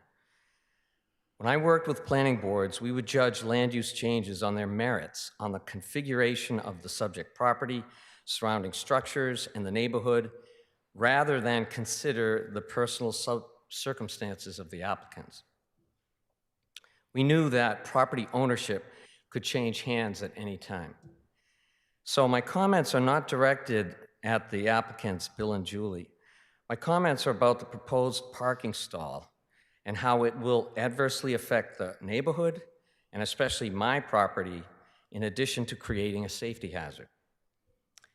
Now, yesterday I submitted written comments, so hopefully the committee had a chance to see them. But in case you have not, please let me summarize as follows. I mentioned how the site plan had changed between November and February and how the public property was now being used to add to the length of the parking stall, which was covered. My second comment is the obvious non-starter for this proposal, which is the almost total lack of sight distance looking north, and especially because the sidewalk is heavily used by school kids going to and from Dade Middle School. My third point is that this already is a tight site with very small setbacks and where our houses are somewhere around 7 feet apart. To the casual observer, it even looks like we have a shared front lawn. A car parked on the lawn in front of number 113 would worsen the already crowded look for our properties. This especially stings because I'm in the process of restoring the exterior of my house to look like it did 140 years ago when it was built. My house still has the original windows, and it's one of the few on the street that still has cedar clapboards rather than vinyl siding. My last concern, but it's a big one, is that if a future homeowner owns a sizable car or SUV or pickup truck, and they've paid for the parking stall as part of the purchase price of the house, then the new owner will do whatever is necessary to use that space. This could mean the vehicle hanging over the sidewalk or even parking more parallel to the street than perpendicular to it. In either case, the new owner would be violating the footprint as stipulated by the special permit. But I seriously doubt, once the curb cut is granted, that this footprint would ever be enforced. Or, if it was, then the new owner would have a strong case to get another special permit for a more parallel parking configuration. If granted, this would lead to an even more dramatic change to the character and look of our houses. And every day, it would look as if a drunk driver had landed in the front yard. So that's all I have to say for now. Thank you for your time to hear and consider my comments. And I request that the committee disapprove this proposal. I think a win-win, what I've gathered so far, a win-win would be some kind of off-street parking permit to address this, having the car closer to the house. Thank you. Thank you very much for your comments. Are there any other members of the public who would like to speak? Alex Lisk.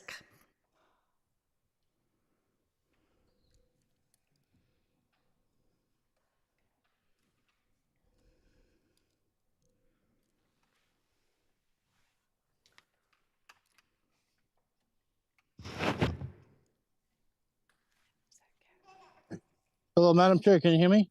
Yes, sir, Mr. Lisk. Please let us know again. Your name is Alice Lisk, and where do you live? I live actually in Rosedale, but I'm a realtor that worked for EXP at Castle Unlimited in Newton. I actually know that street, and I'm actually for it. The people, they're not doing anything wrong. I think that you guys should allow them to put a curb cut. I know that street because my daughter plays basketball. I take her to play basketball at the Boys and Girls Club there all the time, even though I live in Rosedale. And, and they got a point. If they have a driveway, it would give it would give them less, you know, I think you guys should really do it. That's all I have to say. I'm sorry. Wish I could add more to it, but I just got out of the gym as I'm listening to this whole thing. And I feel for them.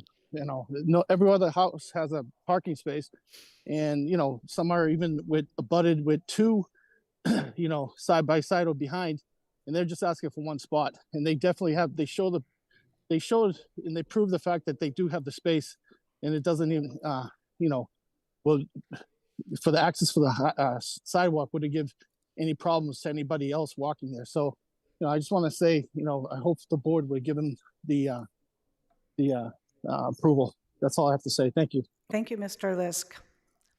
Any other member of the public? I don't see any hands, so we will now take it back into committee, which I did a little presumptuously earlier. President Laredo.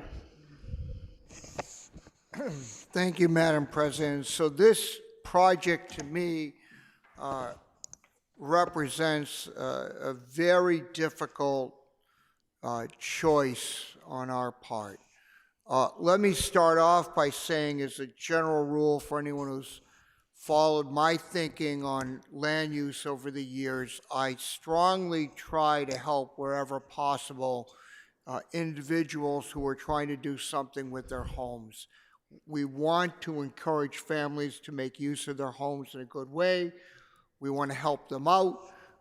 We don't want to be an undue burden as a city. And so that's personally my starting premise with virtually every one of these single or two-family home projects.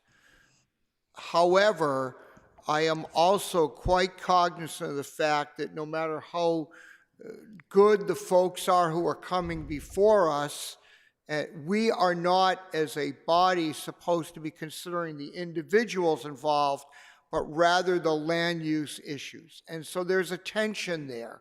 We're trying to help folks, that's our job, but we also cannot make decisions based on personal sympathies and lose sight of the safety factors.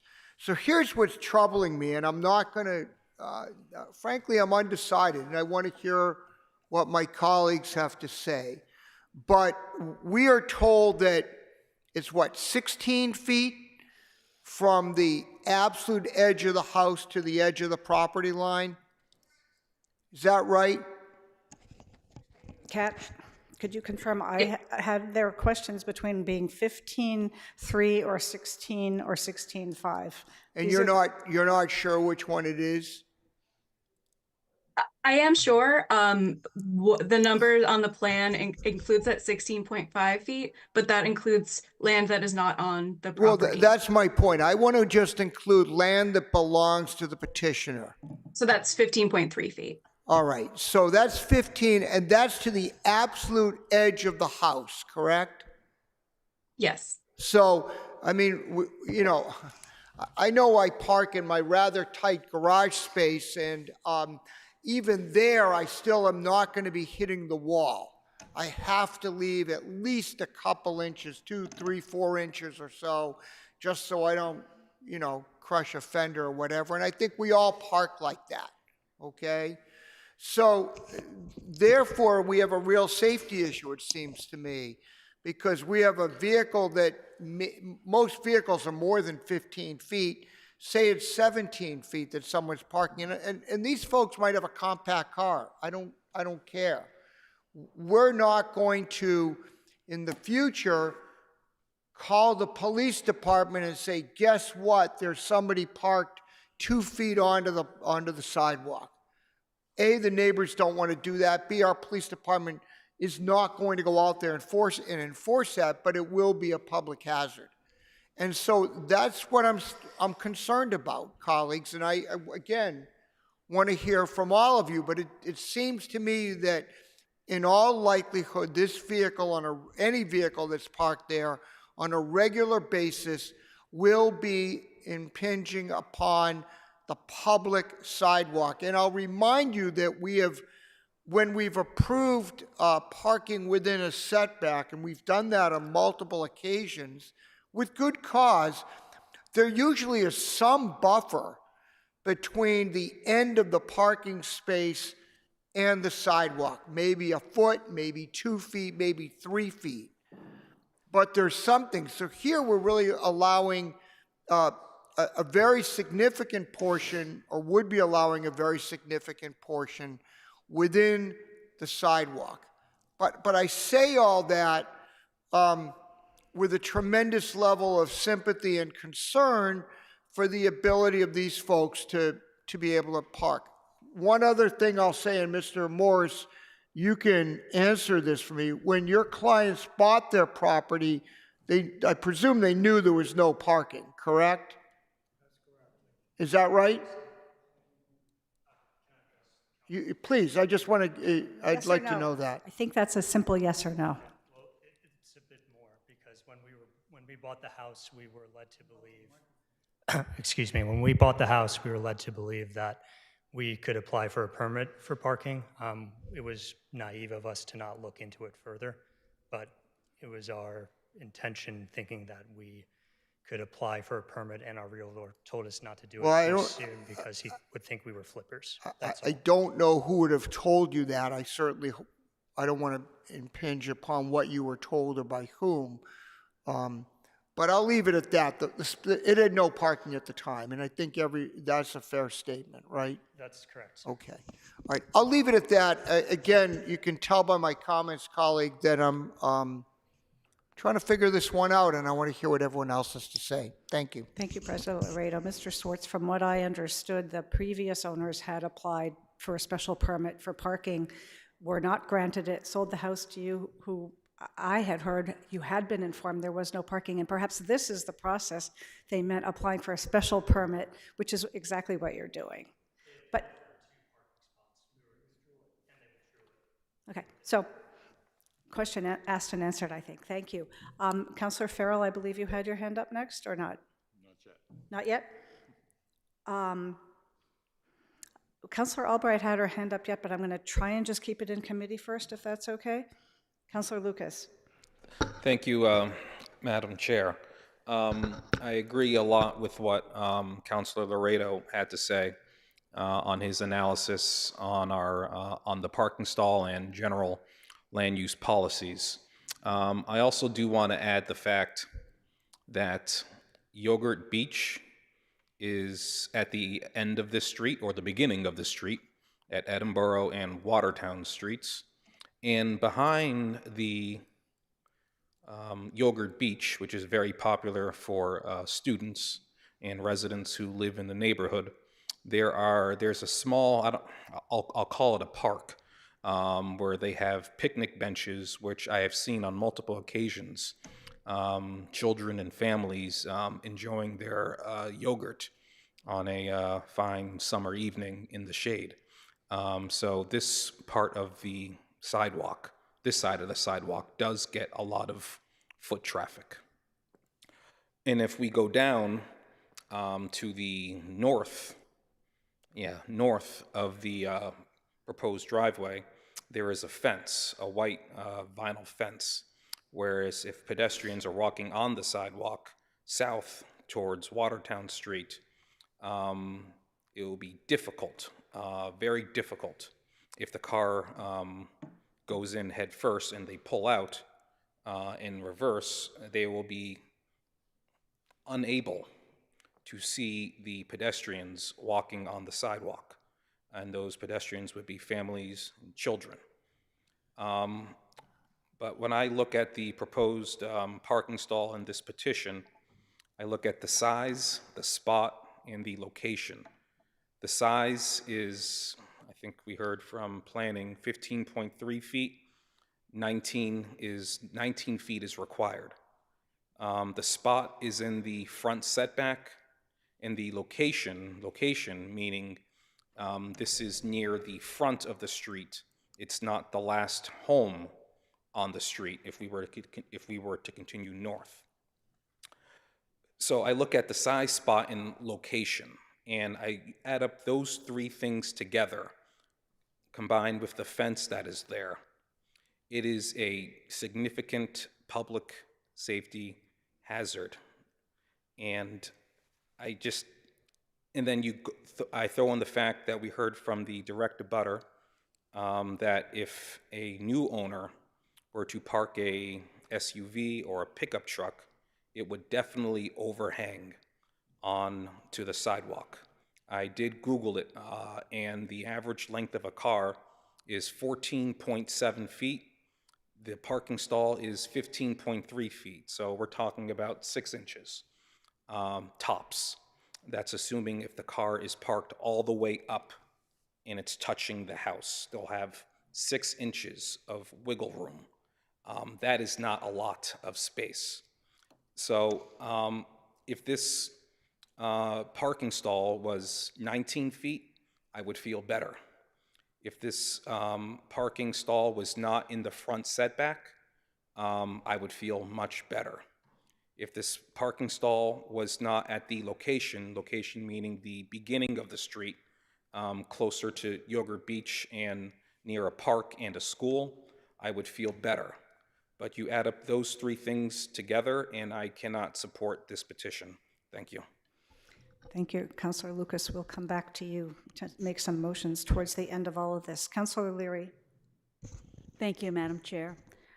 I've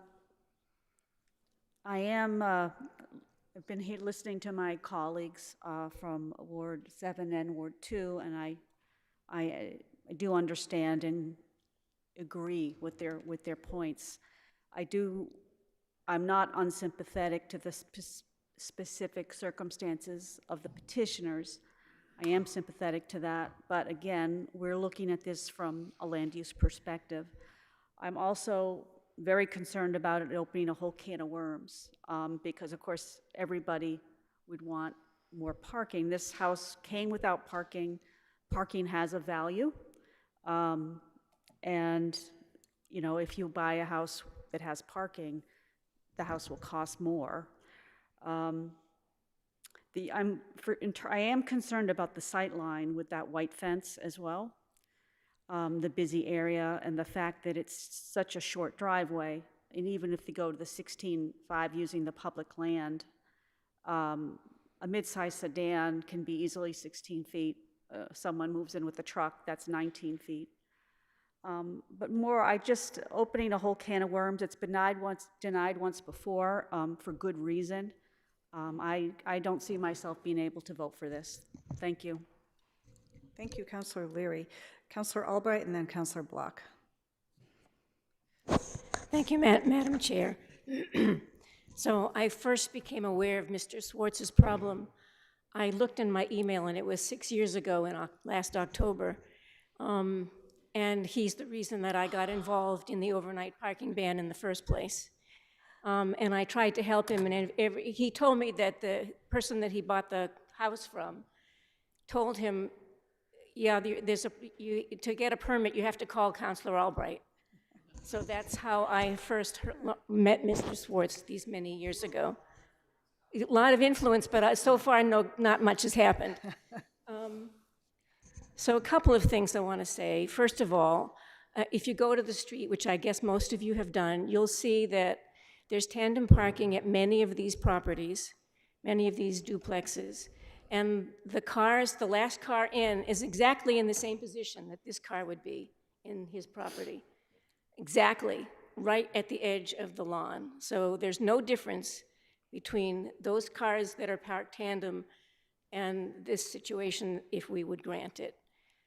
There happens to be another house, which I saw much of when Councillor Kelly and I docketed our item those many years ago, where the front yard is paved in order to accommodate the car in front of that house. That's for a little further down the street, and that happens all over the north side of the city, unfortunately. So, and of course, the reason for all of this is our parking ban, winter parking ban. And if our winter parking ban is voted out in 2 years, he will be able to park on the street all the time, during the day and at night. And it's a very narrow street.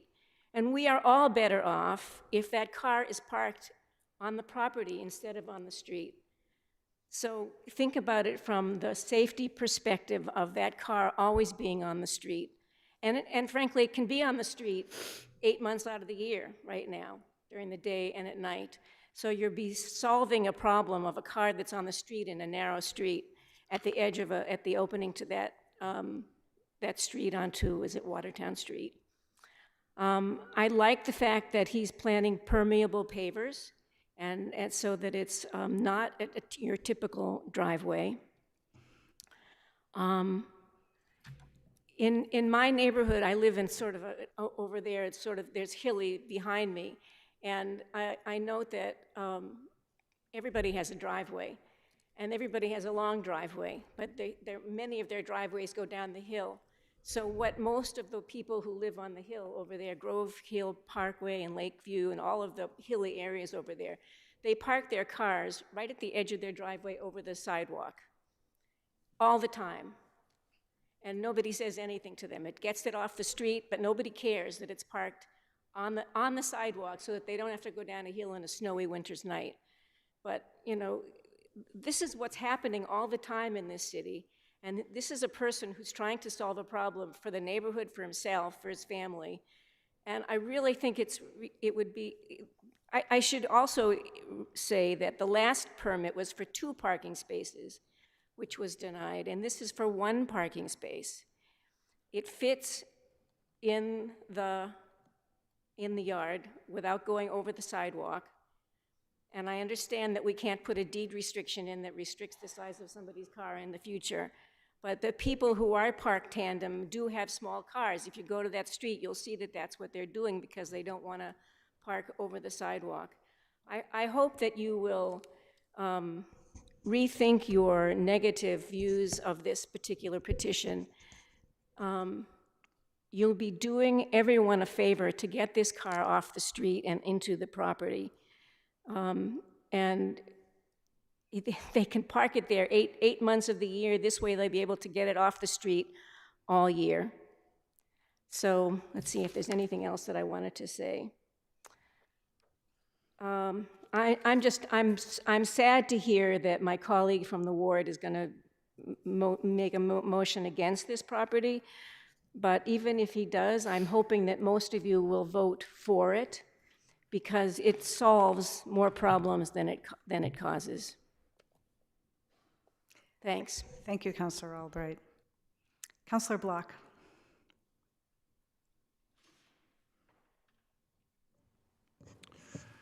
Well, this is a very difficult dilemma. Councillor Albright, I really appreciate your comments. I think everyone's comments have been germane and thoughtful. I do want to say, since you brought up the overnight parking ban question, of course, if the overnight parking ban were lifted, this car would be on the street 12 months of the year. But you put a lot of emphasis on getting it off the street. So there's a little bit of a tension in those comments. I'm not a big fan of eliminating the overnight parking ban, but I am a big fan of supporting people who are trying very hard to do the best they can with decisions that were made 100 years ago about plot lines and things such as that. I have seen this property, and boy, cars parked in this particular space, as somebody said, maybe Councilor Lucas, just have a couple of inches of maneuverability. And if there's snow or any other kind of reduction in the space for whatever reason, it will have to protrude over that sidewalk. I think that's really weighing on me as I consider the different factors here. So I think it's I think what our task is in determining our decision regarding the board order, it's very hard to see how I can vote in favor of this, and I really regret that. I do think that an on-street permit option, which we don't have in this city, I think that's something that maybe we should work on that might be a more judicious modification to our parking system rather than lifting an overnight ban citywide, which will create lots of other issues at the same time. So that's all I have to say right now. Thank you, Councillor Block. Councillor Farrell, did you have your hand up? Did you want to speak now? I would now. Thank you very much, Chair. Where to start? I'm supportive of putting this parking space on the property. I think this is truly unique. There is no other home that I've seen anywhere around that doesn't have a parking space. This home was built when this city became a city, 150 years ago. It's a crazy layout, and there's no place else for them to go. I have a completely different opinion about the overnight parking ban. It's a snow ban, and in this day and age, I don't think we need that kind of a snow ban. If we wanted a parking ban that was universal, 12 months a year, that's something else to think about. But I think it's an inequitable law, and it is one of the main reasons why, since we have that law, why I would vote to move to allow them to put this car on their property. The only people, it seems to me, who are ever going to be able to park on this property are the people who buy this home, tear it down, a historic home, and make it a very large, unaffordable to most kinds of the people that we want to live in this city, and they would be able to make a parking space and put the house farther back. I think we should do everything we can within the law, and I understand our purpose here is to obey the law, but I think there's interpretations of the law, and there are exceptions to the law, which is why this committee exists, it seems to me, to try to do everything we can. I can see painting. I'm very concerned about the safety of kids going up and down that street. I don't know whether we could go and encourage the neighbor to cut back on that fence, which sticks out beyond any other fence on the street. Whether we could paint huge yellow caution signs on each side of this sidewalk so that kids look and go, oh, what's that? And stop for a second. I would like us to think about how to make this happen. I will go on and on, but basically I support the plan and I hope others will reconsider. Thank you, Councillor Farrell. Anyone else from the committee right now? Councillor Laredo again. We have other hands, but from the committee, Just a quick request, if planning could pull up, not now, but pull up for us before the full council meeting, perhaps the application from last time in the minutes. I'd like to see what the discussion was at that time. And we don't have to do it this evening, but if someone could post that somehow Those before. are posted. They are posted on the website in the archive. I'd be happy to send a copy of the minutes from the previous petition. It was different. It did have 2 parking stalls. No, I'm sure they're in the archives. If you could just track it down so we have the benefit of a discussion. Councilor Albright mentioned that, for example, there was a request at the time for 2 stalls. I'd just be curious. It's not going to define this petition, but I really want to hear what the thinking was, including perhaps my thinking at the time, since I don't recall what I did back in 2017, I think it was, but I'd appreciate it. Thank you. Well, Ms. Kevin said she would send them to us, but we can find them easily ourselves too in the archive. Councillor Maliki. Thank you. I had a question. My general impression of this is that I agree with the comments of Councillor Laredo particularly, and it seems to me like this is a perfect house for somebody who doesn't own a car or perhaps owns a motorcycle. I guess I kind of want to assume that people are responsible for their decisions, and if you buy a house without a parking space, you've bought a house without a parking space. But I'm curious about the point about if you know, this house were sold, it would likely get purchased by a developer who would tear it down and build something bigger.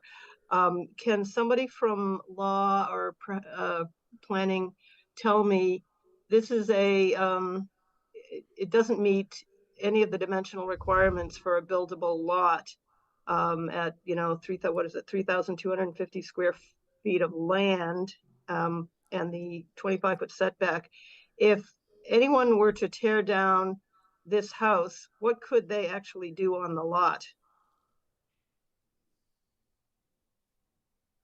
I don't have that answer readily available, but I'd be happy to take a closer look and provide a more complete answer to that. It is a substandard size in the district, I believe. Yeah, just would the only option be to reuse the existing footprint, or could they, if they met setbacks, could they build what might be a trapezoidal house or something within the setbacks further back? Or would they even need a special permit for that? I think they would probably need a special permit for that because of the shape of the lot, but. So there's, is it that there's no by right option to build on a lot this small if you were doing it today? Hi, this is Elisa Sandoval from Deputy Chief Planner from the Planning Department. I think we would just need a little bit more time to analyze that. We really can't do that in the time that we have tonight, but happy to do that if, you know. I'd be curious before we vote on this in full council. Okay, thank you very much. Okay, sure. Thank you, Ms. Sandoval. I was feeling that this question was not going to be able to be answered before we take a vote on it tonight, and you clarified that. Anyone else from the Land Use Committee like to speak on this? Mr. Morris, are you answering a specific question addressed to you? Because you've already had your time, but if you feel that you have something really important that has come up since you spoke, come up to the microphone again. Though I'm loath to allow that. I just have one comment, and it's not long. The facts, you have the facts of the current situation. A lot of the criticism or concerns that were expressed are highly speculative. We're not adding any additional traffic to the street. That's all I'll say. Thank you. Thank you. Okay. I'm going to make a few comments before we come back to the motion to vote on it. I very much appreciate all the comments that everyone has made. I feel much warmth towards Mr. Swartz and his wife and baby. And as has been pointed out, we can't make decisions based on the nice people quality. Though I feel for you, and I think everybody does here. Our issue really has to be around safety, public safety as a priority. And that's been raised even by people on both sides of saying yes or no to this. My concerns around this are, some of them are standard for me as a site planner and landscape architect. I generally do not think that parking in the front setback is a good idea for all the reasons that people have listed. Too close to the sidewalk, visibility, pedestrian and bike safety. Those are all reasons I generally don't like this, which is why I wanted to come to the site and see specifically what it's like there. Substandard size stalls, particularly length, are problematic for the reasons that have been listed.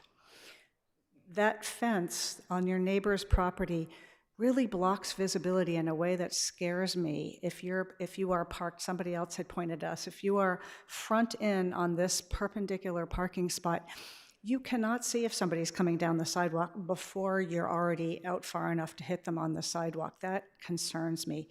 The photos that were presented were very telling, and you were pushing the stroller right behind it, and though those photos were shown to us to show that there is room, those photos looked scary limited to me. There was not enough room. There was not a setback. I'm concerned about that. I think the use of the street, as has been pointed out by mostly day middle school children, students, both walking mostly and on bikes, and Little League participants, and NECP staff and day staff walking to and from their schools. There is a lot of pedestrian traffic on this street. The conflicts that this would pose towards those pedestrians really does concern me. The visibility, being on the city property, 18 inches, I think that's problematic. I would have a hard time supporting putting a parking space on city-owned land. The inadequate depth, the front setback. I will also be voting against this along with Councilor Lucas, and I don't know how Councilor Laredo will vote, but I tried very hard to want to be in favor of this, and like Councilor Albright, I am in favor of lifting the winter parking ban, and I was going to suggest that this family sign that petition too, because that will at least help you in the winter. I hadn't realized that this was the family. I had one too on my street. I live on Taft Ave in West Newton. We have also a home without a driveway or a parking spot. You're not the only one in all of Newton. So I just wanted to wrap up with a few of my comments because I think it's really important, particularly if we're going to vote against something, that we explain why publicly and lay it out. So I wanted to do that. Let's come back to Councilor Lucas's motions. Councilor Block. I just wanted to thank the planning department, sorry about that feedback, for their recommendation. They don't usually do that, and I've encouraged them to share with us what their opinion is when it's warranted. Well, I'm curious whether, since this kind of situation has come up before, whether there's been an exploration of a new permit category that would allow the city to allow a permit holder to park on the street 12 months a year rather than what our current rules are. I'm personally not sure about that. It's not within the confines of this committee, but Councilor Albright and then President Laredo. I have had many conversations with the police department, with this current chief and with the chief before. The police do not want to get involved with a parking program, a parking permit program. They don't have the staff to enforce it in the evenings, and they absolutely, I mean, I don't know what will happen if the council approves such a program, which we could. Whether they would enforce it or not, I have no idea, but at this moment, both police chiefs have said they're not interested in any kind of a parking program that would force them to enforce overnight parking rules. I agree with that.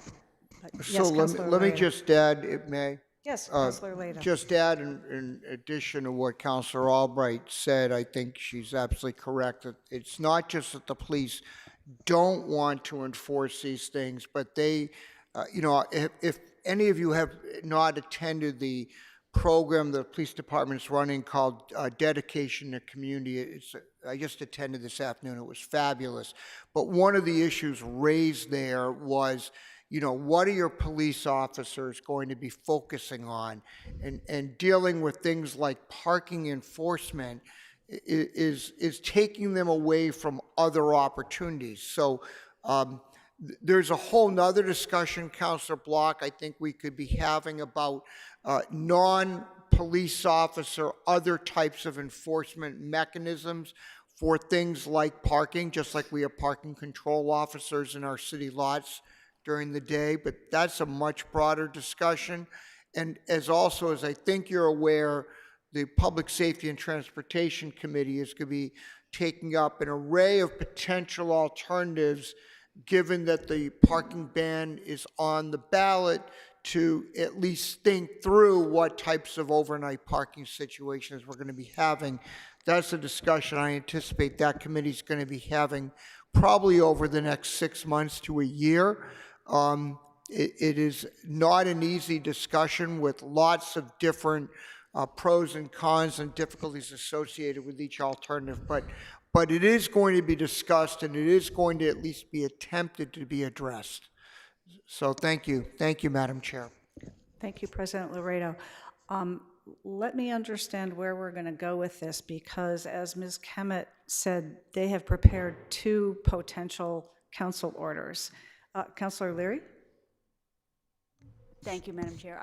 I just wanted to add just a couple of things to the following comments, which is, as Councilor Laredo has said, will be a whole nother discussion. But I am not in favor of lifting the overnight parking ban, which I don't see really doesn't have much to do with the snow, but it does have other impacts. And particularly in Ward 1, where we have Newton Corner and Onantum, I am in favor of a permit, and I do believe that it is the work of the police, important work of the police, is to regulate traffic, parking, and enforcement as per the legislative body. So that's just so, I look forward to the discussion. Thank you, Councilor O'Leary. Councilor Lobovitz. So I share everyone's feeling that this is a difficult decision. I'm going to vote to abstain. I would like to hear more in response to what the question that Councilor Maliki raised. I also would like to revisit the site because I did not look as carefully at that fence issue that was mentioned in terms of blocking the view. So I am going to abstain because I do see some merit in allowing this to happen, but I'm not ready to vote in either direction. Thank you. Thank you. Councilor Farrell. Quickly, if you're talking about, I don't know how to do this, but if you're talking about Councilor Maliki's suggestion that you could build something else on the site, I think that is contrary to a lot of work that's going on right now to maintain existing small, affordable homes, and certainly homes that are of historic nature. I only mention that because I think that's the only way you're going to get another parking spot on this property, unless we do what we're going to do. The second issue is, with all due respect to the other councilors, to say that one knew something was in existence when you bought a home, conditions change. I hear this all the time in my very own home with the playing fields behind Newton South, that I should have been prepared for loud music from the playing fields when there were no speakers and this kind of thing. So sometimes conditions change, and it is not unfair for people to say, I simply didn't understand that. Thank you. Thank you, Councilor Farrell. Councilor Laredo. Just briefly, you know, one of the things, colleagues, that we always consider in this committee is what is the by right alternative? And there's a legitimate question of could a subsequent owner knock down the building and somehow build there? And I think, Ms. Kemet, you're going to try to provide us with some answer to that before the full council meeting. I for one, would find that to be important. So I'll look forward to getting that answer when you're prepared to give it. Thank you. Councilor Lucas. Motion to close the public hearing and move for denial. Let's vote on the motion to close the public hearing. All in favor, say aye. Aye. Anyone opposed to closing the public hearing? Okay. Ms. Kemet, then let's take a look at the findings and the potential order that go along with a denial. I guess there's nothing that goes along with a denial. So I actually, I kept it, I really just kept sort of the standard language because I wasn't sure where we wanted to go with that. So I can put the findings that would need to be made for an approval up. Sure.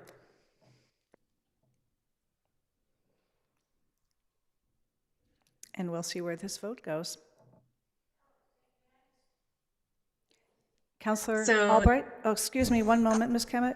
Sorry, I just wanted to say one more thing before you get to this, and that is that there are at least 4 other properties on this street that have exactly the same condition in existence, and I don't know whether they came through this committee for a special permit when those houses were built, and they told the committee that they had to have tandem parking, and therefore the house, the last car in would be right at the line of the sidewalk or not. But there are 4 other properties on this site with exactly, on this street, that have exactly the same conditions that you are about to turn down, and that makes no sense. Just add one thing to that. If that's the case, Councilor Albright, I'd like the dimensions from the house to the street so we know that that in fact truly is the situation.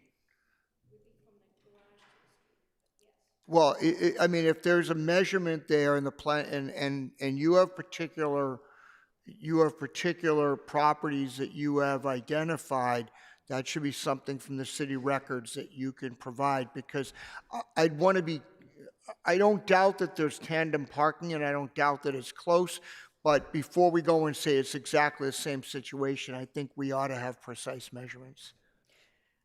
And it would be helpful to support your position if that's what you're going to say. Thank you. And my response to that, we've heard this comment before, earlier tonight too, is I don't think we want to reinforce unsafe existing non-conforming conditions. Just the fact that something like this happens somewhere else doesn't tell me that that's another good idea for us to approve something that has come before us for a request. Councillor Lucas. Yeah, I just want to respond to Councillor Albright. What they are proposing here at 113 is I think a 15.3-foot parking stall. The duplexes that you're referring to on the other side of the street, those are not a single parking stall that's 15.3 feet in depth. It's actually quite bigger or longer. And I'm looking at it right here on Google Maps. The cars that are parked in tandem can go forward more to the back of the property, so it's not right up on that parking on the property line. So it is apples and oranges. It is not the same. Okay, let's go back to Ms. Kemet and look at the findings. I think so. The findings would be that 1, the site is an appropriate location for the proposed parking stall in the MR1 district. 2, the proposed parking stall will not adversely affect the neighborhood. 3, the proposed parking stall will not create a nuisance or serious hazard to vehicles or pedestrians. 4, access to the site over streets is appropriate for the types and numbers of vehicles involved. And 5, literal compliance with the requirement that no parking stall be located within 5 feet of a street and measure at least 19 feet in depth is impracticable due to the nature of the use or the location, size, width, depth, shape, or grade of the lot, or that such exceptions would be in the public interest or in the interest of safety or protection of environmental features. So I think if you're going to have a negative vote, you have to make each of those propositions a negative. That is true. I am happy to craft a draft. I would suggest, Madam Chair, in the interests of not only time, but making sure that Ms. Kemet has an opportunity to talk to the law department, I think we can proceed with the concept that we would vote, if the vote is in the negative, that you'd vote in the negative, and then there'll be a proposed full council order at the full council hearing. And a rewriting of these findings in the double negative or whatever. I think the Yes. vote to deny is pretty straightforward, and Yes. you could take those findings and use them in the negative. Just what I was going to say. Yes, I think I picked up enough from the sentiment from folks that that shouldn't be a problem at all. Okay, so conditional on these findings being reworded. Let's take a vote on the motion by Councillor Lucas to deny this petition. Roll call, please. Point of order first. Yes, Councillor Block. Just clarification that voting yes is to deny and voting nay. Correct, because the motion is to deny. So yes or yay means deny. And we'll see where it goes and what we do next. Councillor Block? Aye. Councillor Downs? She's gone. Councillor Farrell? Councillor Kelly? Yay, yes. Councillor Leary? Aye. Councillor Lobovitz? Abstain. Councillor Lucas? Aye. Councillor Laredo? Abstain. Motion passes. Okay. That's it for tonight. I'm sorry that that's not an outcome that makes the petitioners happy, and I understand that. We are adjourned.